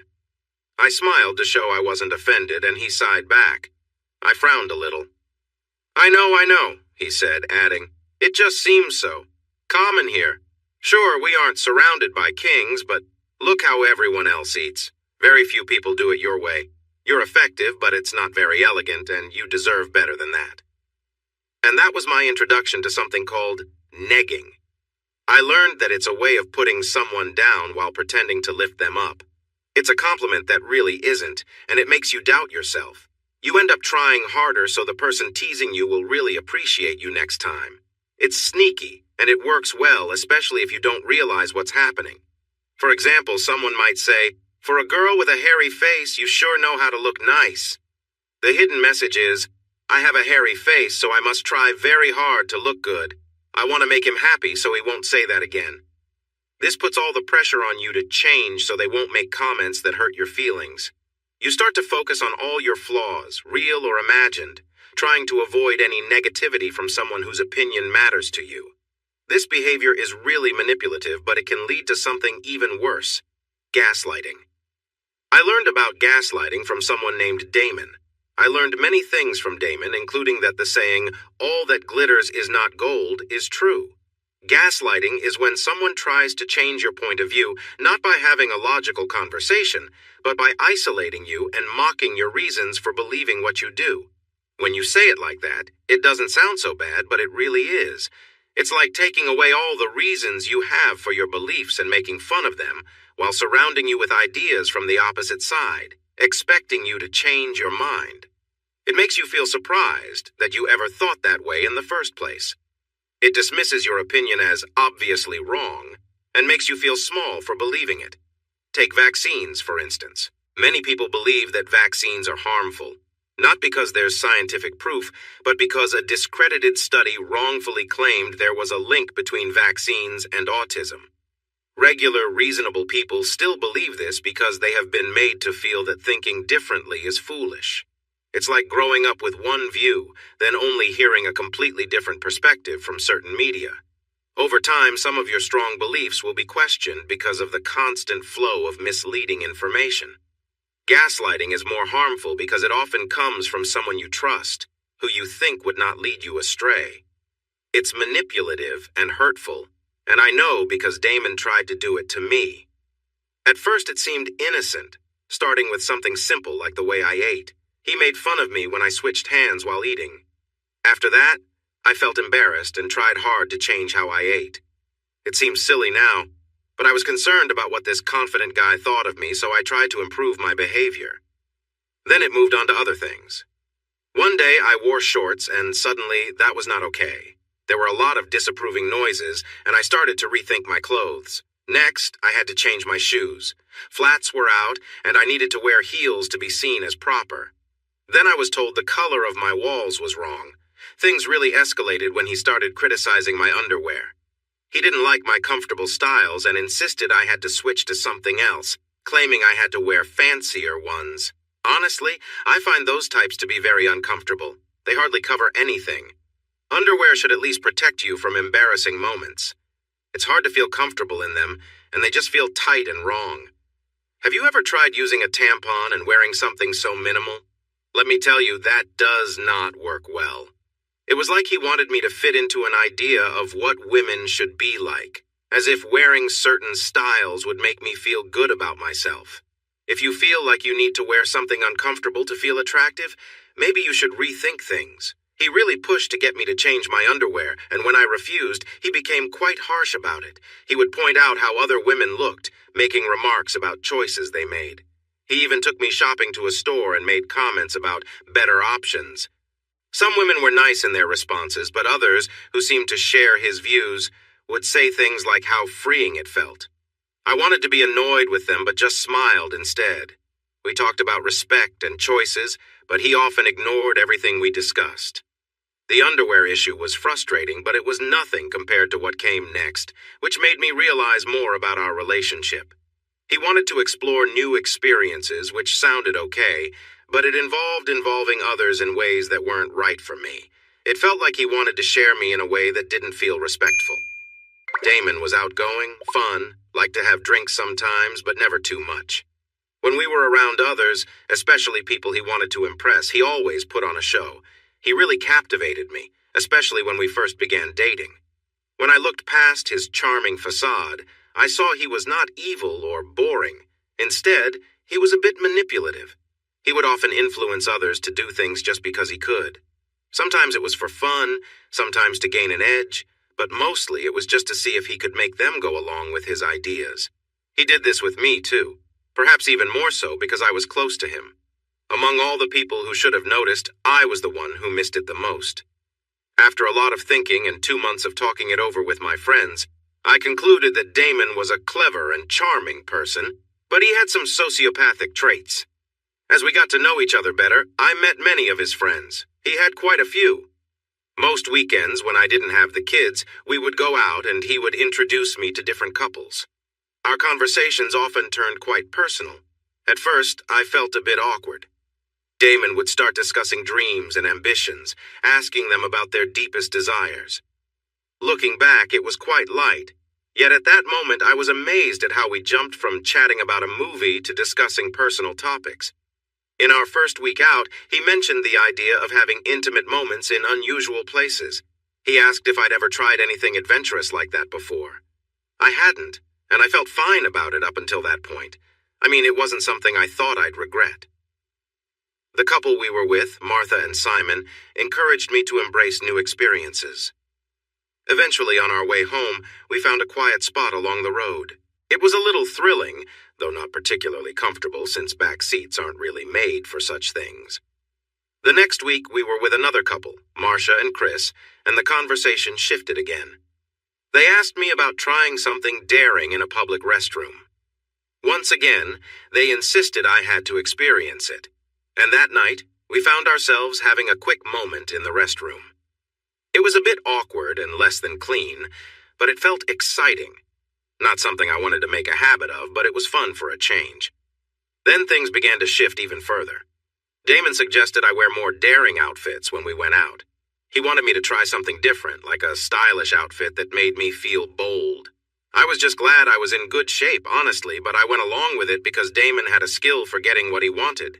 He would say things like pushing my limits and talk about how experiences are important to know where you stand, and we often have wider limits than we believe, insisting that accepting what is normal can help us all be better people and make the world more open-minded. Even now, his arguments seem somewhat convincing, especially compared to issues like intolerance or strict beliefs. But when these ideas were used to pressure me with things like getting my girlfriend to be close to others, well, the thing is, I didn't see it back then. I was in the eye of the storm and couldn't view it from a distance. Damon kept me occupied, either being there himself or hanging out with his friends. The only free time I had was with the kids, and I wouldn't talk to them about any of this. I had a couple of phone calls with Melissa and Cindy, but that was about it.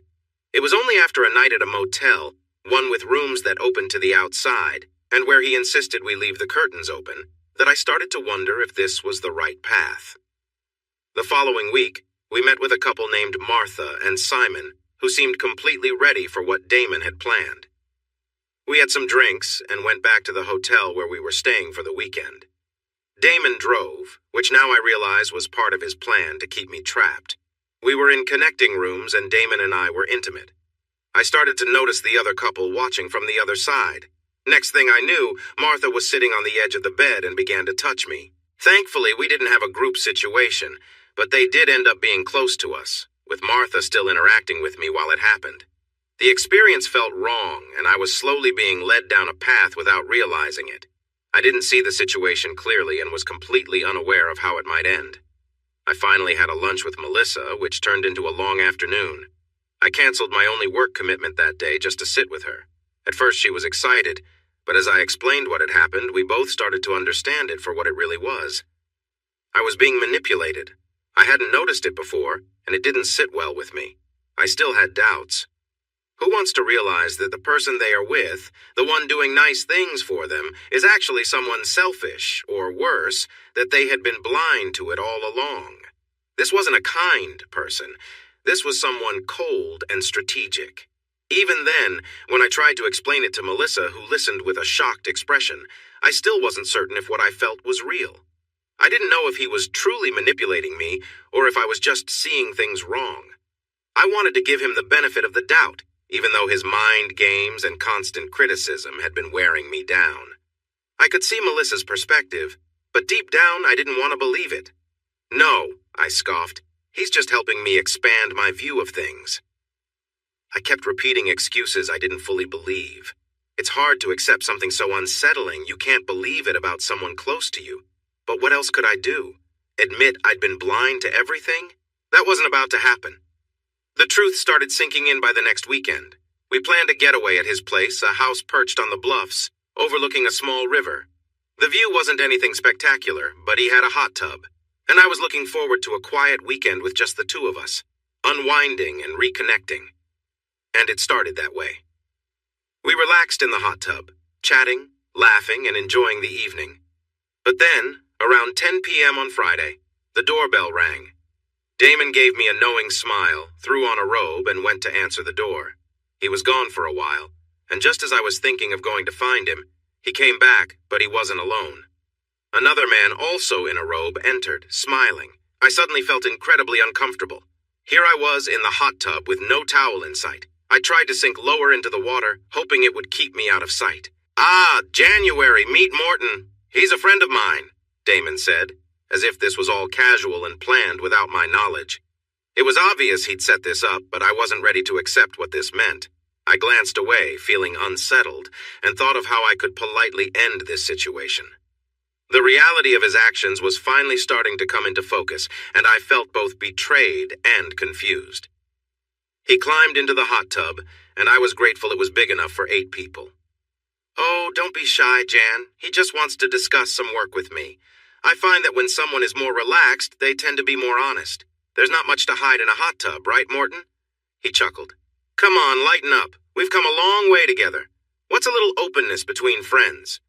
Up until that moment, Morton hadn't said a word, but his look and how he was scanning my body said enough.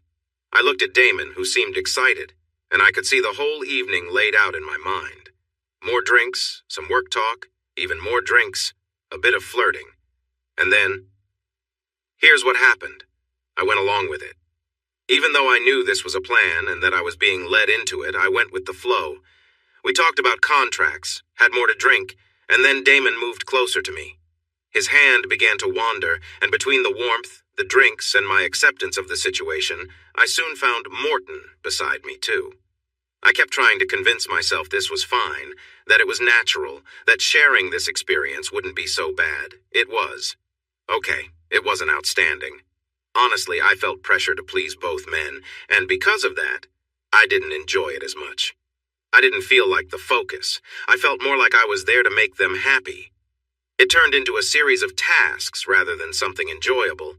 I felt like I was constantly trying to keep both of them content. But I did turn down Damon when he suggested something I wasn't comfortable with. I knew I needed time to prepare for that, and I wasn't ready.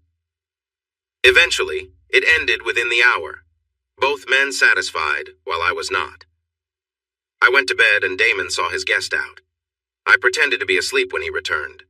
I could feel his breathing become steady, and as that happened, I became more upset with myself. I fought back tears, trying not to make any noise because I didn't want to wake Damon. I quietly got out of bed, gathered my clothes and bag, and left. On the drive home, my own disgust at what I had done hit me hard. Even though it only took half an hour, it felt like an eternity. Once I got home, I poured myself another drink and stared at my reflection in the bathroom mirror. I was better than this. I wasn't someone who should be led around like this. I promised myself it would never happen again. Jeff would never have thought about that, not even for a moment. He, at least, had some dignity. Then I found myself crying for many reasons. I cried for how I had been treated, for my own feelings, for letting it happen, and for my life, which I felt like I had managed so well, yet now seemed so out of my control.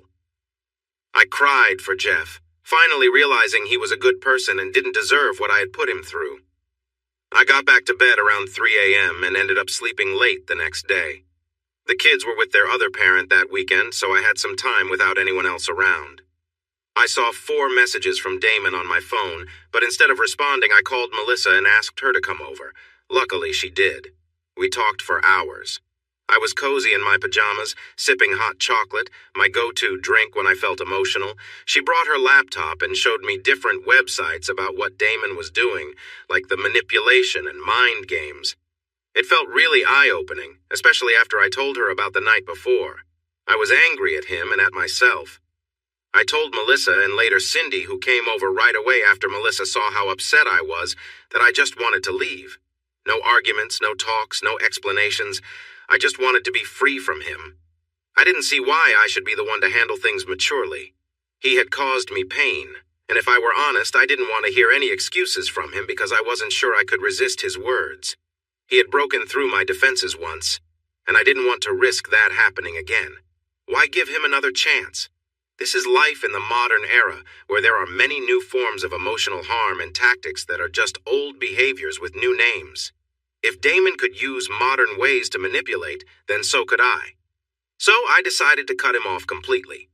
For those who don't know, ghosting is when you suddenly stop all communication with someone. You don't respond, you aren't around when they try to see you, and you disappear from their life. Maisie told me about this when a guy she dated did it to her. She came to me upset, and I had to ask her what it meant. I imagined it being something trendy, like a new style, but it really just meant walking away and not talking. That's what I did. I blocked his number on my phone and stopped any texts from him. I blocked him on Skype, Twitter, Facebook, everything. I deleted his emails without reading them. It took him 5 weeks before he seemed to give up, or at least I stopped noticing him around. I got a few calls from friends we had spent time with, asking how I was and what was happening, mentioning that Damon told them I had disappeared. They were acting very concerned about me, but really they were just trying to get back in touch. I had already made a mistake once, and I wasn't about to fall for it again. I noticed he waited outside my apartment a few times. I borrowed Cindy's car for a while so he wouldn't recognize mine. Luckily, parking was secure, so you needed a remote to get in. I didn't even think about asking Melissa. She would never give up her fancy Porsche, not even for a friend who needed help. I kept seeing him on Tuesdays and Thursdays. So, on the second week, I asked Cindy's husband for a ride home. She knew my plan. I would put on a show for Damon to see. When he came inside, I quickly FaceTimed Cindy so she could see everything was fine. He left after about an hour and a half, and I asked him to smile really big, just in case Damon was watching. After 2 weeks of him waiting outside, I never saw him again. A week later, Cindy and I swapped cars back, but she jokingly said, loud enough for her husband Paul to hear, "Wow, that Nissan SUV is so nice. I wish I had one." Cindy and Paul had a good marriage. Even if she had small adventures, she truly cared for him. Those moments were very rare and only happened when she was away with no chance of getting caught. I didn't agree with it, but it was her life and her choice. With Damon gone, I had to fix my name and reputation. I still recalled how terrible I felt that night. I wondered why I didn't feel guilty when I left Jeff. Was I supposed to? Did it mean I didn't love him as I should? Clearly, something was off. The next 3 months were quiet. I continued cooking and started a Chinese cooking class, along with volunteering for Meals on Wheels. I got close with some of the regulars, and it was shocking when one of them passed away and I found her. That was a hard experience. I ended up having a few drinks that night. Thankfully, she had made arrangements and left instructions for who to call about her funeral. I was fortunate that her pastor took care of notifying her family. Life went on, and I decided not to date. Maisie settled down with someone she saw often, and I finally got to meet him. He seemed like a nice young man. He had a hoop in his ear, but other than that, he was polite and caring toward Maisie, which is what any parent hopes for. Drew was growing up fast now. He started taking coding lessons at a club after school and said he wanted to make video games when he grew up. I was both surprised and not surprised. He always had a curious attitude towards things, so wanting to be a software engineer made sense. It was the video game part that caught me off guard, because he never showed much interest in them when he was little. He liked them more as he got older, but not during the time I thought he was shaping his career goals. I mentioned this to him, and he said he was more curious about how they were made than actually playing them. He added, "Most people at NASA aren't astronauts, are they?" Which made sense. I focused on my work, sold a big office building, and managed to save enough for Maisie's college fund. I had emailed Jeff about our plans, and he said he would help with the other half, which was great news. But I felt lonely. I became hesitant around men. My experiences from the past year made it clear how tough it was out there for a woman my age. I often asked myself what went wrong with my relationship with Jeff. He was a good man, and I was starting to see that many of the single men weren't, or maybe I just was not good at reading people. I even thought about exploring being with women for a while. Melissa suggested it one night, but not with herself in mind. She casually said, "Maybe you should consider women." I had to admit, the idea was interesting. Another woman might be easier to understand, but as Melissa and I agreed, we were both still very much drawn to men. Most women know the excitement of having a confident man interested in them, and it felt different from what I experienced with women. I was just going about my life when I met Tony. This encounter surprised me. I sensed his interest from the moment I saw him in the frozen food aisle at the grocery store while I was looking for frozen chestnuts for cooking classes. He flashed me a warm smile, showing off his bright white teeth, and I could tell he was attracted to me. His smile seemed to light up his whole face, and his gaze felt deep and welcoming. I had to hold back a shiver of excitement. He didn't wear any rings, and there was no mark on his finger where a ring might have been. Of course, my new cautious attitude made me curious about why he wasn't taken yet. He had dark skin, a nice tan, and blonde hair that was starting to turn gray, but he didn't seem to care about that. He had an easy smile and a lot of laugh lines. He was fit, but not overly muscular. Standing 5'11", he reminded me a bit of an older Robert Redford, with a longer face and a more square jawline. He was not hard to look at, but he wasn't going to be a model either. His voice was deep and smooth, with a southern twang from growing up in Texas. He often said "ma'am" and "I reckon there," and sometimes used "y'all," which made me smile. He knew it made me laugh a little inside and probably did it on purpose once he realized. I was cautious, perhaps too much. When he asked me for coffee, I replied with, "Maybe." We went, and he was funny, kind, and easy to be around. He was making an effort, but it didn't feel forced. I, on the other hand, was still holding back because of my past experiences. But he kept asking. Our first coffee turned into another 2 days later, then lunch, and soon turned into a regular thing for a few weeks, meeting twice a week. Our relationship grew slowly, which was what I wanted. I wanted to understand who he was because I was feeling nervous. He was open about himself and his intentions. He wanted to see more of me and was willing to take things at my pace. I felt in control of how fast this went. There was some light teasing, but nothing suggestive like what I had experienced with Tom and Damon. Everything was very polite, and I found myself liking him more each time we met. He shared that he had been in a relationship for almost 15 years, but wasn't married because his partner didn't believe in marriage. He came home one day to find her crying, but she was firm in her decision.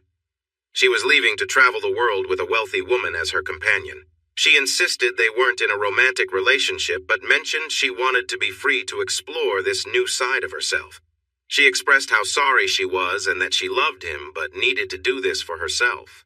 She hoped he would understand and said she would reach out when she got back to see how he felt. He had to watch as she took her 2 large suitcases and walked away. That was 3 years ago. For 2 years he had been dealing with his feelings, wondering what he could change about himself to please her. Then, after a year of exploring new relationships, he had a moment of clarity. He finally realized he was fine just as he was. Their relationship had simply reached its natural end without either of them noticing. After a year of dating around, he found it felt empty. The brief connections he made were just that brief. He wanted something deeper. That's when I walked into the grocery store, and there we were. With Tony, it wasn't love at first sight for me. I felt a small attraction, and I enjoyed being with him. Over time, though, I found myself really caring for him. From the very start, I knew he liked me, which felt good. I didn't have to put in a lot of effort, especially after my past experiences. He took charge when it came to planning our outings and dinners. I could just relax and enjoy his company. It reminded me a lot of when Jeff and I were first dating, with all the efforts he made to impress me. I still laugh when I remember the time he planned a hot air balloon ride at dawn, followed by a day filled with jet skiing, shooting, and a horse ride. It was all very overwhelming. Tony had a gift for making people feel at ease. He could talk to waitstaff like he truly cared about them, and maybe he did. He also knew how to calm down tense moments. One time, while we were waiting for a chicken burger at Chick-fil-A, an argument broke out behind us. Two families were getting upset because their kids were wandering around, causing confusion in the line. I just watched, remembering that it's usually best to stay out of such family disputes. But Tony jumped right in, flashing his bright smile and making silly jokes. Somehow, he got them to stop fighting and even convinced them to buy lunch for each other. It took some stories, some bad jokes, and a good 15 minutes before they settled down. He even got the manager involved at one point. Honestly, it was impressive. He really had a talent for bringing people together. I made a joking comment that he should do this for a living, and he laughed, saying it was just too tiring. In just 3 months, our feelings blossomed from warm to incredibly passionate, and it was wonderful. It was just what I needed to heal my heart. I introduced him to my friends Cindy and Melissa during a night out. After a while, I noticed Melissa smiling and giving me a thumbs up when he went to the restroom. Cindy even asked if Tony had a brother. I gave her a look because she was married. He was funny and playful with the girls. He found a way to compliment them, then turned it into a compliment for me. He would say things like, "Wow, you all look like lovely sisters. You must have the guys all around you. Thankfully, I got this one, the shining star." Everyone, especially me, liked that. We even had a night out with 3 couples, including Cindy's husband and Melissa's latest date.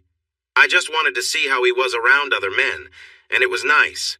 I didn't think we'd become best friends overnight, but he seemed to socialize well and showed interest like everyone else. By the end of 3 months, I knew this was right. There were no hidden problems, no teasing, and just a lot of respect and care. I introduced him to Maisie and Drew. They weren't overly excited, but they weren't against him either, which is a big deal for a teenage girl. It felt almost too good to be true. I spent 3 months waiting for something to go wrong, but it never happened. I kept looking for a hidden issue, thinking something had to be there. Sure, there were some things. Tony was a bit messy. He did laundry only when he really had to and never ironed his shirts. He loved watching reality TV. He liked to sleep in and skipped breakfast. He made annoying sounds when he was thinking, asking silly questions that had obvious answers, just taking his time. That could be pretty frustrating. Sometimes he was too easygoing when I wanted him to be more assertive, and then he was too loud when I thought it was better to stay quiet. One time at Chick-fil-A was an example of that. He also collected old lunchboxes from the 1950s. I could understand collecting things like antique watches, but lunchboxes? He had a whole basement full of them. I wondered what his ex thought about that. These were all small things. Yes, they were annoying, but in the bigger picture, they were things I could either accept or help him change once we were together more seriously. Oh yes, that was definitely going to happen. This was my happy ending. This was why I left Jeff. It took a while to find my prince after a few wrong choices, but here he was at last. One thing I discovered early on turned out to be a big issue. Tony couldn't lie even if he wanted to, and he never tried. He was not always truthful, that was clear. But if you asked him directly, he would tell you what he believed. Now, I don't know about you, but that seems dangerous to me. Just ask anyone who has ever answered the question, "How do I look?" You never give a straight answer to that, right? But he had a unique way of speaking the truth that didn't hurt feelings. He could point out that my hair looked messy or that my pants didn't suit me without making me upset. Instead of being offended, I would think, "Oh, he's right." It was surprising to see him do this with others. It felt like he had a special power. It was the opposite of Damon, who always put me down. I had to really ask Tony for his opinion because he didn't want to share it, knowing I might not like what he said. So no worries there. Our relationship was fine. It wasn't wild or exciting, but Tony was good at making me feel comfortable and relaxed. It was a different kind of connection, one where we shared ourselves with each other. That was what I needed. I'd had enough of fast flings that brought back bad memories. I wanted a mature kind of closeness. The funny part was, I started feeling happier and more at ease since I met Tony. Even my thoughts about Jeff, which were often on my mind, became gentler. I found myself remembering the good times we shared more than the bad. The negative moments didn't seem as important anymore. I wasn't sure if I was just becoming more accepting of marriage, or if I was seeing everything through a positive lens with Tony in my life. Either way, it felt fine to me. I also realized that I hadn't seen Jeff in person for over a year. When I thought about it, it was surprising. We had been polite at school events and exchanged emails and texts, but we hadn't actually seen each other in 14 months. Since then, I had been busy, and seeing him again hadn't crossed my mind much. With the kids not talking about him, I really didn't know how he was doing since that last awkward phone call. The communication I had with him had improved a lot, and I had also changed my thoughts since the phone call. I'd gone back to thinking, he's not worth it, I'm better off without him, until I met Tony. That made me soften my feelings as well. There was a reason I was thinking about Jeff. I had a recent mammogram, and if you ask any woman over 40, they will tell you it's not a fun experience, but it's necessary. I ended up waiting in the room for an hour, which was longer than expected. Normally, like most people, I would spend that time playing games on my phone, but my phone had only 10% battery left, so I didn't want to waste it on games. Instead, I did what anyone does while waiting at the doctor's office. I browsed through some old magazines on the coffee table. I found a somewhat recent Time magazine, and the most interesting article was about a new gaming device that was popular across the country. It was the latest must-have toy. This small box had screens on each side that acted like a tiny house with a family living inside. The great part was that it was designed for kids aged 3 to 14. When you bought it, you entered the child's age, and then the device adjusted itself to suit that age. The activities available in the game changed according to the child's age, and every 6 months, it added new options for the kids to explore.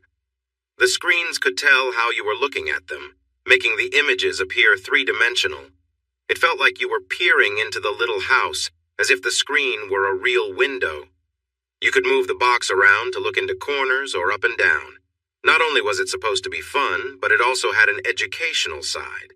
You could talk to the characters in the house, and they would share information about history, cultures, or great books. The idea was that if kids were curious, they could later look up more information on their tablets. The game would adapt to each child's interests. If a child was excited about a topic, the game would provide more details. If not, it would shift to different subjects. The box had an online connection, so it could refer to a larger database of topics, making the game very specific if it needed to be.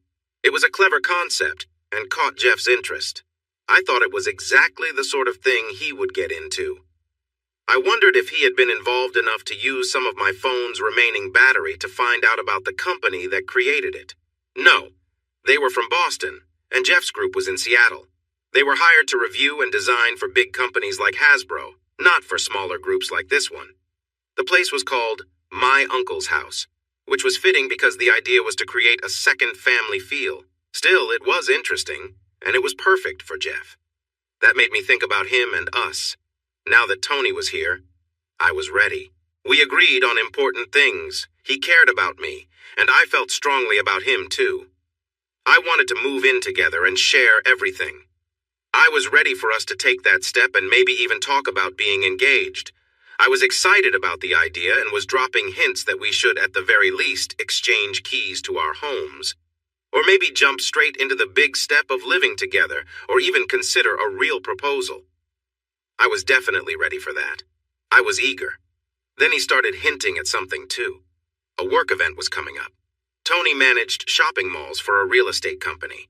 He hired security and took care of the offices that managed those malls. It was a job I hadn't thought much about before, but it made sense. Someone needs to hire the cleaning staff, keep the buildings in good shape, ensure the shops follow safety rules, and organize events like visits from Santa and the Easter Bunny. There are many little tasks to keep a mall running smoothly. In his free time, he was also active in the local Elks Lodge. For those who might not know, the Elks are a charity group that builds community centers and supports local causes. They have lodges across the country, and most volunteers work for free. They focus a lot on helping local veterans and providing a place for them to connect. The group has a vetting process for new members which made me laugh. There was no way I'd join. Who knows what they might discover about me? Even so, it was a great place to help the community, and I was happy for him. Tony mentioned an upcoming Elks event, and he wanted me to join him for the dinner. He hinted that he had a big thing planned and wanted me there for it. He said it would be a significant moment in his life. You can guess how excited I was. The big question on my mind was whether he was just thinking about moving in together, or if there was a marriage proposal involved. I had lunch with my friends a few times to talk through the possibilities, exploring what it could mean and how I should respond. We discussed what to do with my condo, what kind of wedding to have, whether to go somewhere special or have it locally, and who to invite. What if he just wanted to get married in Vegas? It felt a bit silly when I found myself writing Mrs. January Stevens. I even imagined what it would look like signing his name. What was I, 14? I was really excited. The kids noticed it too. Then the big night arrived.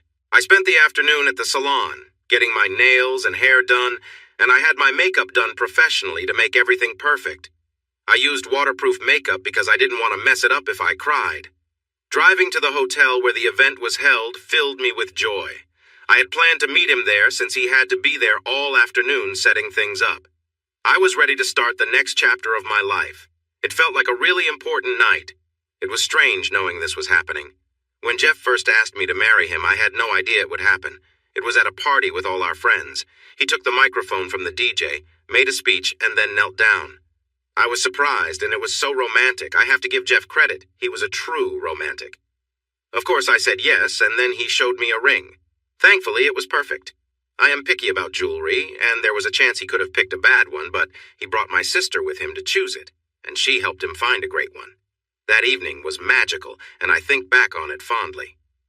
We had many good years, and not everything about Jeff was bad, I told myself. Now, though, knowing what was coming, I had to choose the right dress and the right makeup. We would be looking at pictures for years, so it all had to be perfect, and it was. I looked beautiful, and Tony did too. He wore a stylish dark blue suit, a crisp light blue shirt, and a bright red tie. We sat together through the evening. He introduced me to people, but I wasn't really paying attention. I was waiting for the moment he would ask the big question. I made sure to go to the bathroom only when necessary and kept my drink light, just so I could catch the signal. The evening moved on. Dinner was all right. The salmon was a bit dry, but with over 200 served, it was impressive that it was as good as it was. Then the awards began, and Tony received one. It was the last award given that night, the Most Valuable Officer Award. I could see that it meant a lot to him. He looked a bit nervous giving his speech. When he sat down, the leader spoke again into the microphone and announced that Tony had been given the chairmanship of the Board of Trustees. Tony had to get up and speak once more, and this time he was ready and confident. Everyone clapped loudly, there was a dance, and many people came by the table to congratulate him and say hello to me.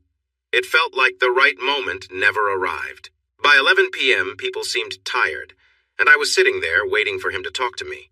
Suddenly, he smiled at me and mentioned that he had a hotel suite upstairs. He invited me to join him for some champagne he had there. In that moment, I realized that whatever he had in mind was just for us, and it would happen there. With a smile, I took his hand and said something like, "Lead the way, kind sir." Sometimes you say silly things when you're excited, right? When we got to the suite, just as he said, there was champagne in a bucket, glasses, and everything. He poured us both a glass, we clinked them together, and he toasted, "To a wonderful evening." And I hoped for an even better night.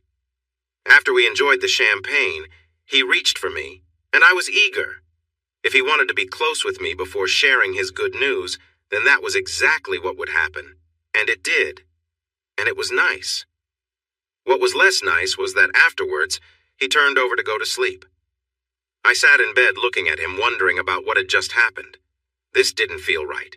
It wasn't how I thought things would go. After about 20 minutes, I shook him awake.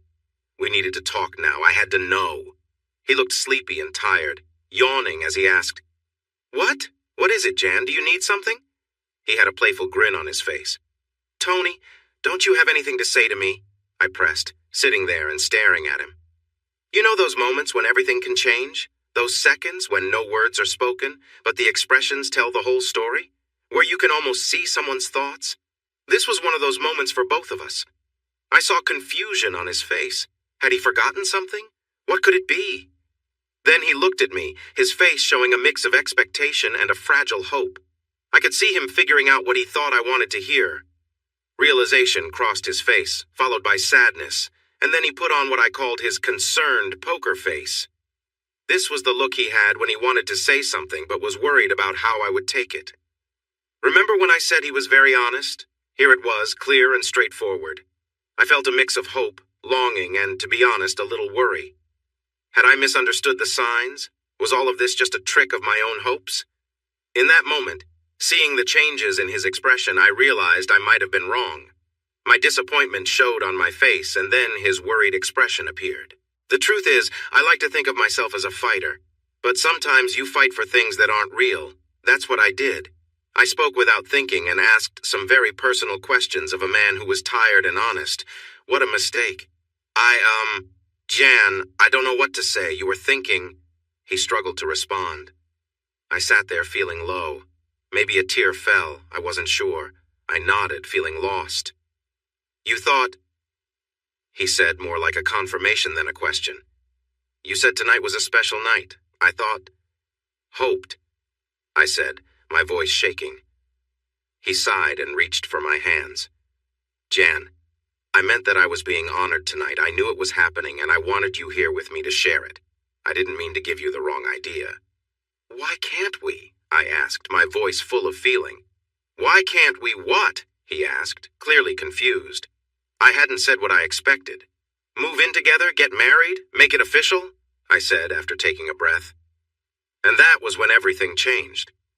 He sat back, surprised, letting go of my hands. I could see many thoughts racing through his mind. Jan, I'm not going to ask you to marry me, he said firmly. He looked at me seriously as he spoke. What? I stammered, my voice wavering. This was not what I expected. This was the complete opposite. What we have is great, Jan, but I'm not looking to get married, not to you or anyone. I really enjoy our relationship and want to keep it as it is, but it won't change.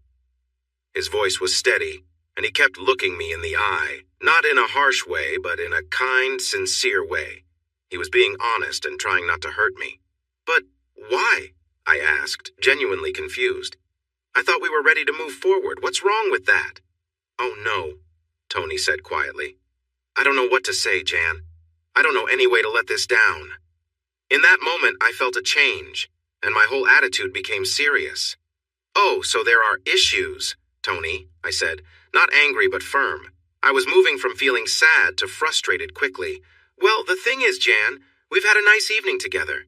We've shared something special. I don't want it to end with us arguing, do you? To me, it felt like he was trying to avoid the real conversation. You can't say something like, I don't know how to let you down gently, without explaining it. Not when you're talking to me, anyway. No, we need to talk about this. I expected more from you, Tony. He sighed, looking closed off, and said, Fine. He slowly got out of bed, walked to the champagne bottle, poured 2 glasses, and returned to the bed, handing one to me. He sat down in a chair beside the bed, placing his glass on the nightstand. Leaning forward, he rested his elbows on his knees and pressed his fingers together. Okay then, he said, avoiding eye contact. January, you are an amazing woman. You have passion, you have goals, and you seem to know what you want and go after it.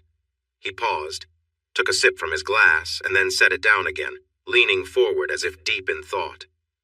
I think you are charming, fun, and a wonderful partner. He paused and glanced at me briefly. But you also have some flaws. He fell silent for a moment, waiting for me to respond. I sat there quietly, holding the sheet around me and staring at him. I didn't have anything to say, just raised an eyebrow. This was his moment now, and it felt like it would continue.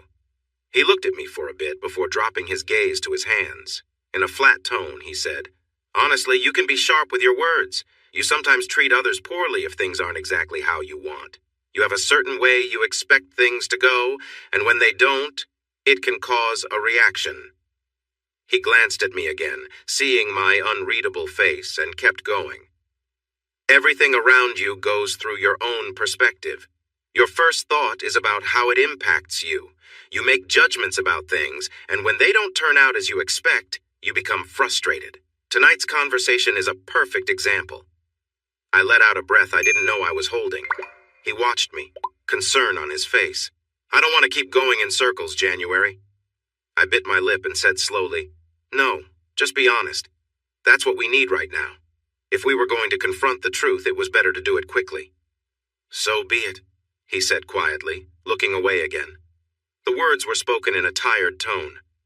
"The truth is, January, sometimes you can be difficult and not very nice. It doesn't happen often, and I like to think of it as just being you. It works better when we have some time apart. But the idea of us being married, I don't think that would be good for us. We are too different, and when we argue, it wouldn't end well." As he spoke, I felt myself tightening up even more. I was sure my body showed how I felt. One part of me felt sorry for him. I could see that he was trying hard, and it was tough for him to say such personal and negative things. It clearly bothered him, but he also felt he had to be honest. His inner struggle was clear. Honestly, though, while I understood that in some way, I didn't care. This man, the one I thought was meant for me, the one I left my husband for, was basically telling me that I wasn't good enough for him. There was a certain fairness in that, considering how I had treated Jeff. But I wasn't going to admit that now. No way. Right now, I didn't want to show any feelings. I was frustrated with Tony, his attitude, and the fact that he couldn't see how great we could be together. I just think this relationship is where it needs to be right now, January. Nothing more, nothing less. He seemed almost desperate. I was done with him. "I need to go," I said firmly as I got out of bed and avoided looking at him.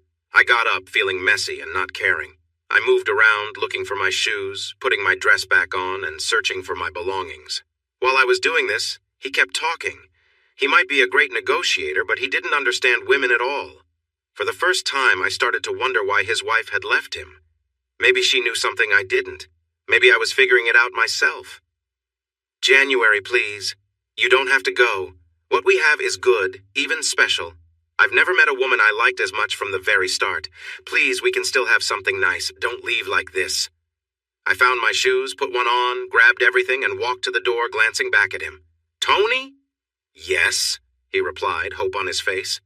"I'm done with this," I said, then opened the door and slammed it shut behind me, the only satisfying thing that had happened since I woke him up. As much as I wanted to take a moment to breathe, I really needed to get out of town.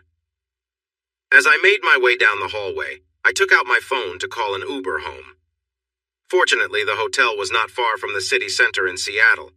I requested a ride, and the driver, Wanda, was only 5 minutes away. I walked to the brightly lit entrance of the hotel where people were still coming and going, even though it was past 1:30 in the morning. Thankfully, it wasn't too cold, and for once it wasn't raining so I could wait outside. When Wanda arrived in her Prius, I climbed in and we headed home. She kept talking throughout the ride, chatting about random topics. I just gazed out the window trying to spot the stars, nodding along and saying yes and oh sure whenever necessary, doing my best to stay calm and not to cry. We reached my home in less than 35 minutes. I hurried inside, tossed my clothes aside, and took a long, refreshing shower. After wrapping myself in a robe, I poured myself a drink and went to sit on the balcony. The drink turned out to be cognac, which had a strong taste as it went down, but I didn't mind. It suited my mood. Sitting on the balcony, I looked up at the moon and across the city of Bellevue, reflecting on my life and my experiences. A part of me felt angry. I was frustrated and upset, trying to forget a lot of what I had just heard. It hurt to think about it. I understand who I am and where my weaknesses lie. I didn't need someone who I thought would be by my side forever pointing them out, especially not tonight. I wondered what was wrong with me for choosing the wrong people again and again. Jeff hadn't been terrible, but he still wasn't what I wanted or needed. I had hopes and dreams that weren't being fulfilled. What was the world expecting from me? After sitting there for about half an hour, dealing with my emotions and the drink, I finally reached my breaking point. I felt exhausted, frustrated, and hurt. In a moment of impulse, I stood up, leaned over the balcony, and threw the glass away, letting out a loud scream. All of my feelings poured out at once. The sound echoed briefly, and I could hear the glass shattering on the ground below. Realizing what I had done, I quickly went back inside. It was nearing 3 in the morning, and I didn't want to explain my actions to my neighbors. Still, it felt somewhat helpful to release my emotions, even if it wasn't something I wanted to do often. The glass was one of a special set given to me and Jeff as a wedding gift from one of my college friends. Sure, I still had 5 left, but I didn't want to use any more. I went to bed, and even though I felt sad, I managed to sleep. I took the next day off and the day after that.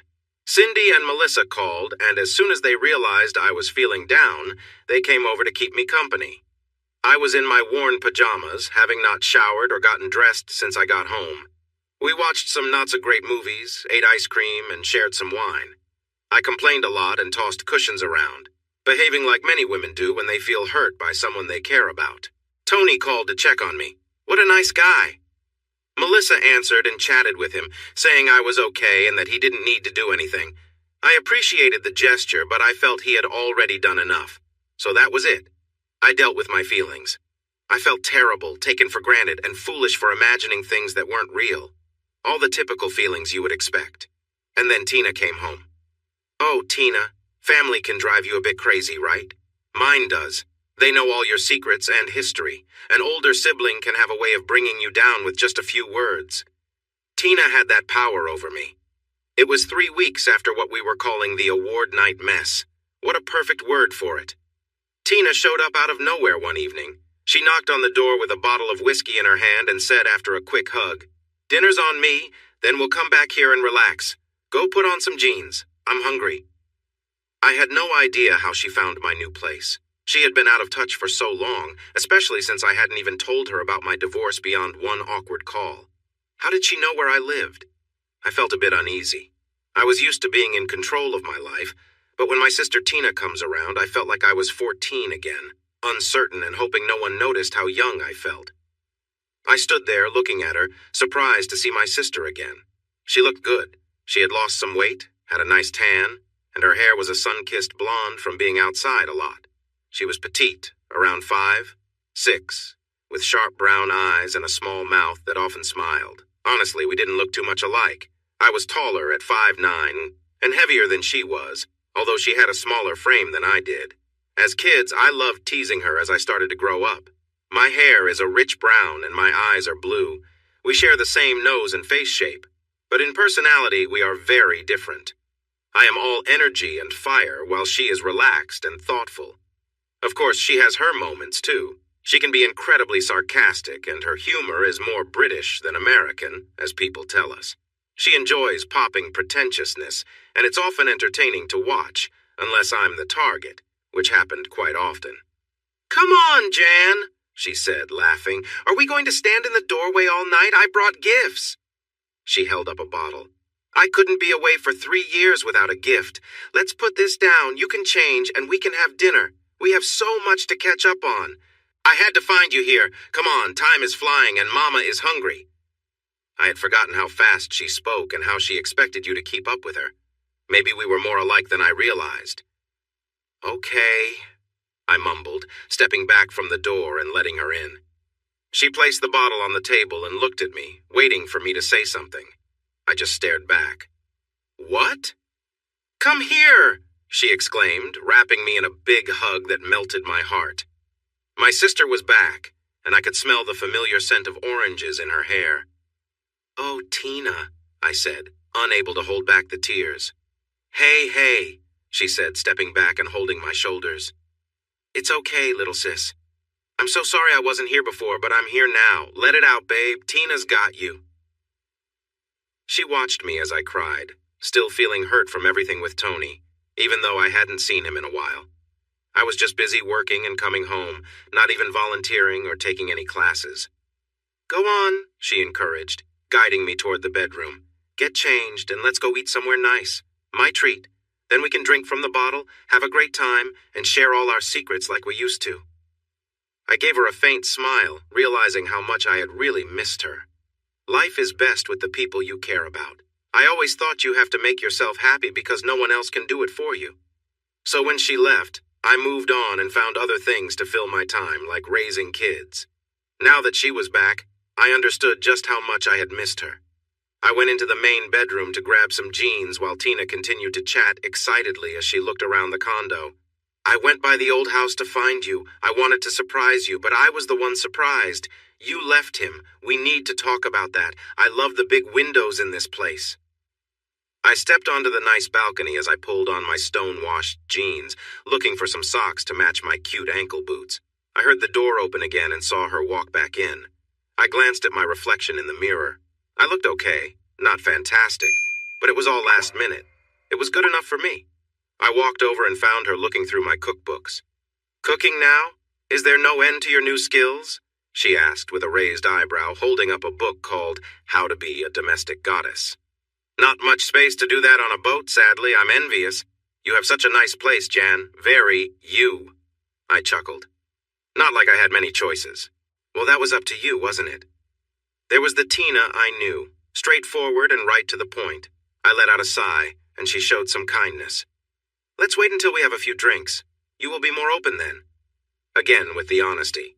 So we went with that plan. She had a car parked downstairs. "Another Prius!" I almost remarked on it when I saw it. She looked at me curious, and I explained as we drove to the restaurant. "Gaucho Grill. Wow, one of the best steak places around." Well, she asked where I wanted to go, and since it was her treat, why not?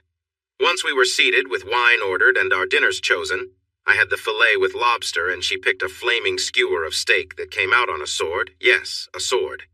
We just looked at each other. She picked up her glass and smiled brightly while I sat quietly. I didn't want to start any difficult topics. I didn't need to worry. She was ready to jump right in. "So where should we start, January? You left your husband and kids, moved, new friends, and it seems some folks think your daughter is ungrateful. What do you want to share?" I sat there and sighed. I knew this would come up as soon as I opened the door to see her. I'd have to explain what happened, why it happened, and justify myself. She'd ask tough questions just like a sister can. She must have noticed my hesitance and gave me a crooked smile. "Come on, sis. Lots of interesting things happening in your life. Can you blame me for wanting to hear all about it?" I looked at her, sighed again, and decided to just tell her everything. "Well, it has been building for a while, honestly. One night I just reached my limit. I snapped." He said, "I spent the next couple of hours sharing everything about my life from that night with Jeff to how unhappy I had been before that, right up to the night Tony told me everything. I was as honest as I could be and shared my story completely. It was better talking to Tina because she could tell when someone was not being honest. She would keep asking questions until you gave her the truth. She had a talent for sensing even the small things you might not say clearly. Tina was always a good listener. As kids, she would nod, gasp, and show sympathy at the right moments. It felt nice to share stories with someone who was truly interested. It made everything easier. We enjoyed a nice meal, drank a bottle of wine, and started on a second. And then we are here. That's city life for you. I took a big sip of wine and relaxed, spinning the glass in my hand. We paused for a moment as we both reflected on everything I just shared. Then I asked, "So what's new with you?" We both laughed. It was a good moment. She smiled, raised her glass for a toast. "To my sister, whose life is never boring." We clinked glasses, and I smiled, then asked, "Seriously, what have you been up to? Any adventures lately?" Tina shifted in her seat and replied, "That's a story for another time, Jan. Sailing has taken up a lot of my time. You wouldn't believe how dull it can get. Luckily, I have a great companion for it. But let's talk about your story. I need to ask you some questions." I thought, here it comes. "Of course I've seen Jeff. He told me where to find you. It was meant to be a surprise, which it was, but I didn't rush over to see you right away. I actually visited last night and had dinner with him. It was quite revealing. Now that I've heard your side, I understand more." "The whole thing?" I asked, mimicking air quotes. "Jan, you're clever. But even you must realize that looking at things from one side means you don't see everything. You know that? Jeff has his perspective, too. This was my chance to hear it. So now I have a clearer picture of what happened between you two, or what was happening." I was curious despite myself. I knew very little about Jeff's life now, and after everything I'd been through, I wanted to see how he was doing. Part of me, a small and not sonic part, wanted to hear that things were worse for him. I wasn't proud of that feeling, but we all have moments like that. So, how is he doing? I asked as casually as I could. Tina saw right through me. Wouldn't you like to know? You could just call and find out yourself, you know, she said with a meaningful look. Ha, I scoffed. The last time I did that, I was upset for days. A dinner party, really? I ask you, Tina, who goes to a dinner party as a single guy these days? My voice was sharper than I meant it to be. I realized I was angrier than I thought, considering everything that had happened lately. Who said he was single? Tina asked with a teasing smile. I was surprised, and she could see it. She chuckled and added, I'm just joking with you, sis. But that didn't really deny what she had said. I narrowed my eyes and was ready to argue when she suddenly dropped her teasing tone and leaned in, her eyes sparkling. Let me get this straight. You left your husband because you thought his job, his personality, and really everything about him wasn't good enough for you, right? I was taken aback by her words, the annoyance fading and replaced by anger at her assumption. I quickly responded, That's not it at all. Of course not. I just wanted different things, I replied. It was what I had told others, and most people nodded in understanding. After all, who hasn't felt that way about their partner sometimes? What different things? Tina pressed. What do you mean? I responded. What did he want that you didn't? Or what did you want that he didn't? You made that claim. Now explain it. I hesitated, searching for the right words. Honestly, that statement had been enough for everyone else, and I had never thought much more about it. But Tina clearly wanted more details. I paused to gather my thoughts. Jeff wasn't very driven. Just look at his job. Is that a good job for a man? I mean, for someone working toward a PhD? He has the PhD, Jan. He got it 6 months ago. I was shocked again. Oh, I didn't know, I mumbled. He didn't mention it, and neither did the kids. Well, he has. And since you question whether that job is right for a grown man, who do you think it is right for? Who should be making toys that shape the next generation who will decide what happens in our future? If Jeff shouldn't be doing it, then who is the right person? Thinking about it that way made me feel different. I said, feeling uneasy. Isn't it more accurate to say it's not a job for your husband? She asked, almost playfully. This is what Tina does. She takes what you say and twists it until it seems completely different from what you meant. I sighed. Nothing ever changes. Of course not, I said sharply. Don't be silly. And yet, you just called it a demeaning job. Face it, Jan, you are a bit of a snob. You might dress it up, but you are, you know. I leaned back and crossed my arms, my way of handling a stubborn Tina. She tried to hold back a smile, then started again. So, things weren't good, right? You were frustrated, tired, ready to give up, right? That's putting it mildly, I replied quietly. Okay, so what did you actually do about it, Jan? What actions did you take? Besides getting angrier and dreaming of your own little kingdom, what did you do to cross that gap only you could see? That really hit me. I had never thought about it like that. Tina noticed my reaction and kept pressing. Isn't it true that you did nothing, Jan? You just sat there upset that he wasn't good enough for you and didn't do anything to fix that gap? When he tried, all you did was get angry because you thought he was looking down on you. Those are his words, by the way. What did you do, Janny? Things were heating up. I could tell Tina was starting to get upset, too. Let me tell you what you did, Jan. You left. You walked out on your family, went off to your little dream place, and didn't even try. You just got more frustrated that your family didn't match up to your impossible ideas. Never mind that your husband loved you. Never mind that your kids loved your family. Never mind that your husband just wanted what was best for you, even letting you go if that's what you needed to be happy. Her tone had changed, and when she finished, we both noticed people around us starting to look over, some with curious or angry expressions. The truth is, Jan, all your husband did was try to make you happy, and it wasn't enough for you, and you did nothing to try to give back. She whispered that last part. No, I said quietly. It wasn't like that. Things just weren't working out for either of us. I had to leave. It was the right choice for both of us. Was it, Jan? Did you ever even ask Jeff how he felt? He was confused by your quick change. He could see it was coming, but didn't understand why. He didn't know what to do to make you happy, and you didn't help him at all, did you? Like always, the first thing that came to mind was, what about Jan? I'd like to say this is something new, but really you've always been like this since you were a kid. Look, Tina, I said, feeling defensive. It's easy for you to say that, but you weren't here. I pointed at her to emphasize my point. You weren't here. You were off somewhere sailing with your soulmate. I rolled my eyes to make my feelings clear. I was here.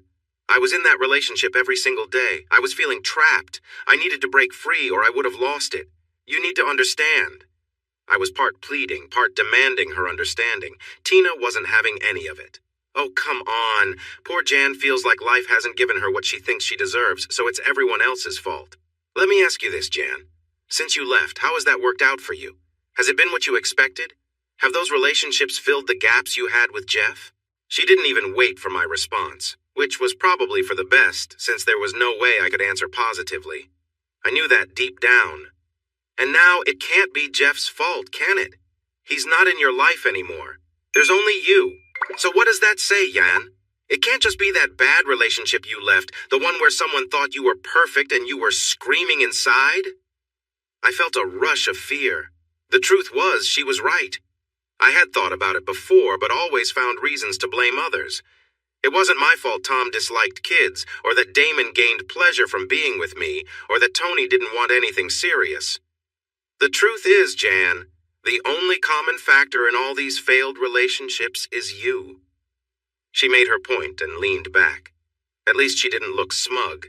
She just stared at me closely as if waiting to see what I would do next. Listen, Tina, I know it's easy for you to come in here, fresh from vacation, but life here hasn't been easy. Dating is tough. You have to meet a lot of people to find the right one. At least I'm trying. You can watch from the sidelines, but I'm out there, putting myself out there. Tina looked frustrated, and it showed on her face. Look at you, Jan. This is exactly what I mean. Instead of really hearing me, you're just digging in, looking for more excuses. Now you're saying I shouldn't criticize because I'm not living your life. Well, you're right, I'm not. My marriage is still strong. Do you know why? Because unlike you, I see that it takes effort from both sides. I have to put in work, and so does Marv.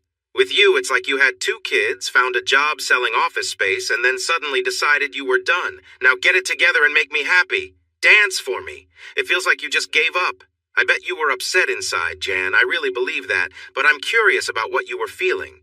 It's easy to get bored and unhappy, but most people don't take it out on their partners and suddenly disappear, leaving everything behind. The truth is, Jan, you're being very selfish, and you seem to want to shift the blame onto someone else. I sighed. She just didn't understand. I tried again. Shouldn't I be happy, Tina? Is that what this is about?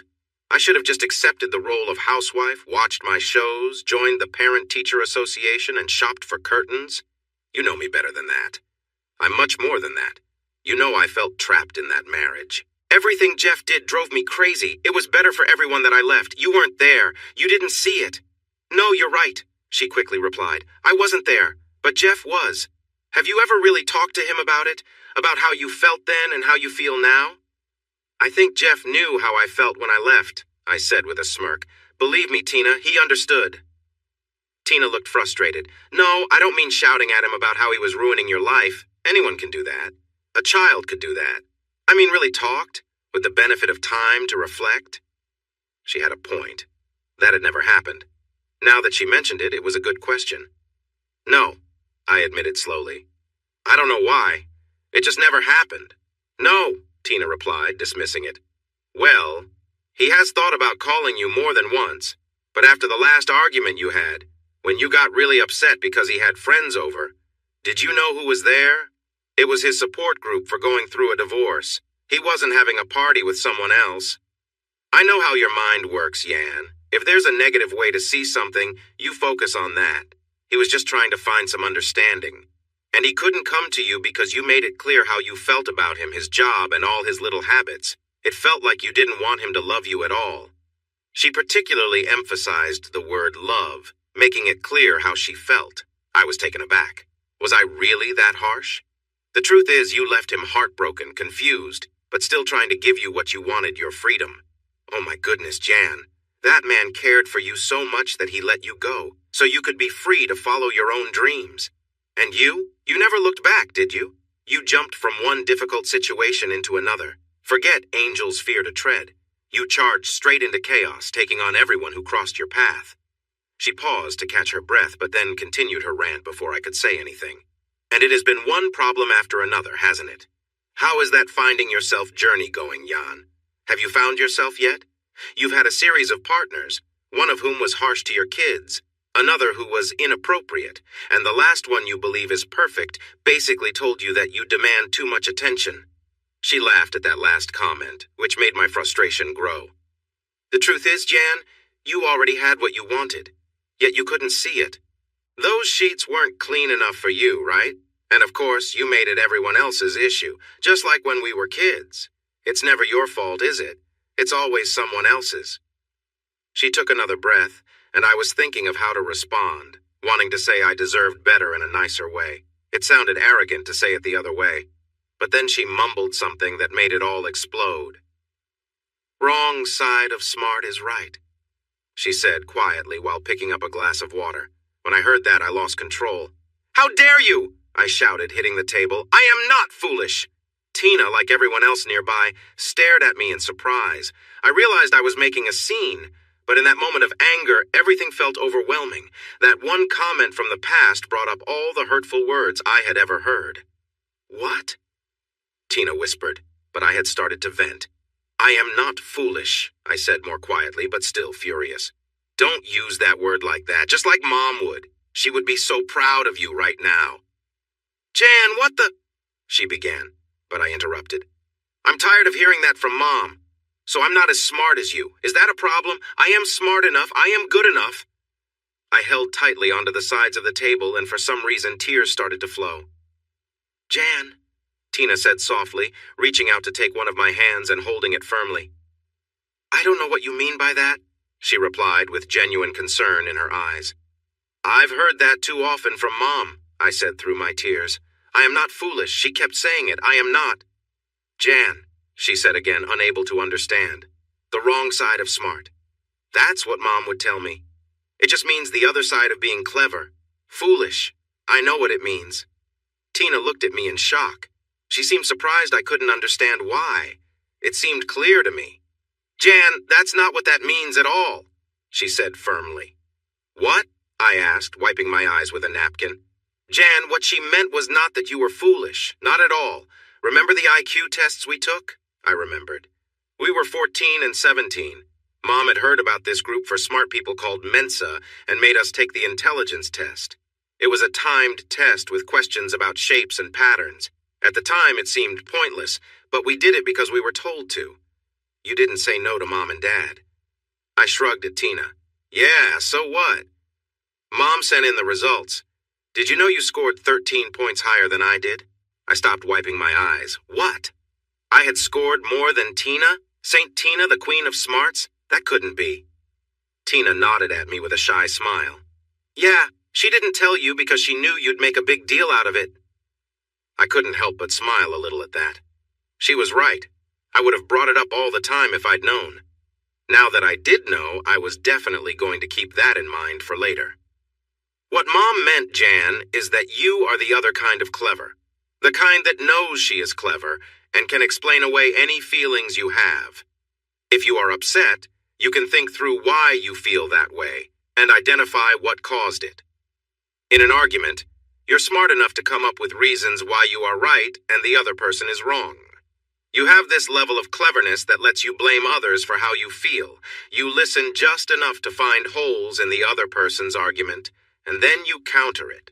And because you are smart, you excel at this. But you don't genuinely hear the other side. You only focus on proving your point. She took her hand off mine and had a sip of water. Basically, Mom was saying that you are clever enough to explain away any feeling without taking real responsibility.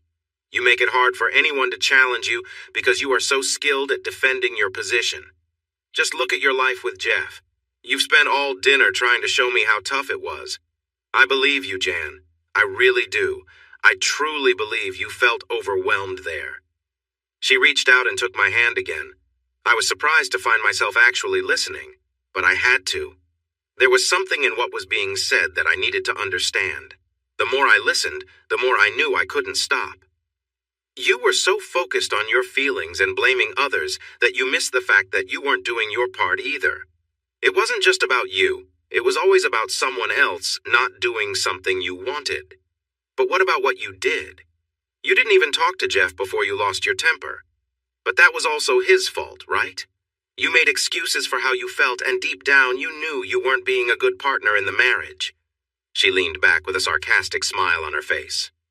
On top of that, your need to feel intellectually superior and your snobbish attitude only hurt things more.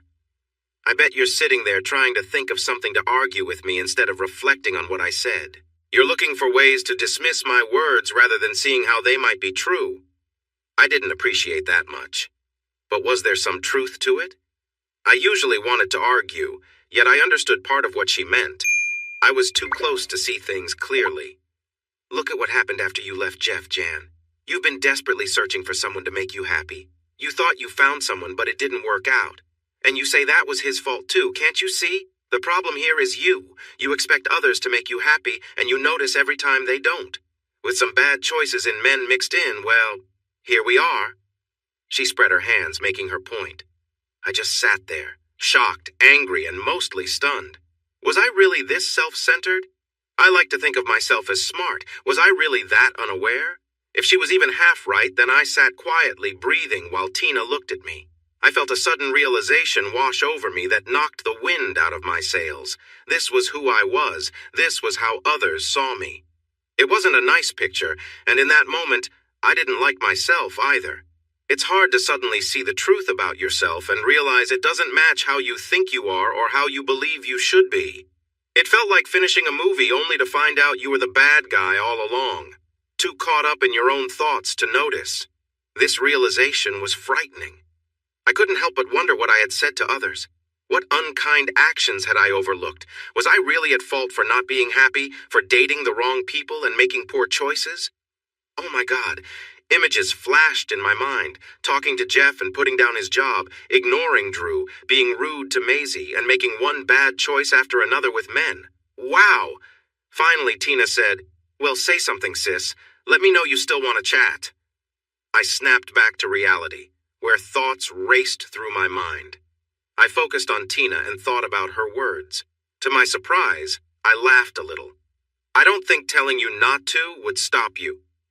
No, she replied more seriously than I expected. It wouldn't. But you're my sister. Someone needs to get through to you.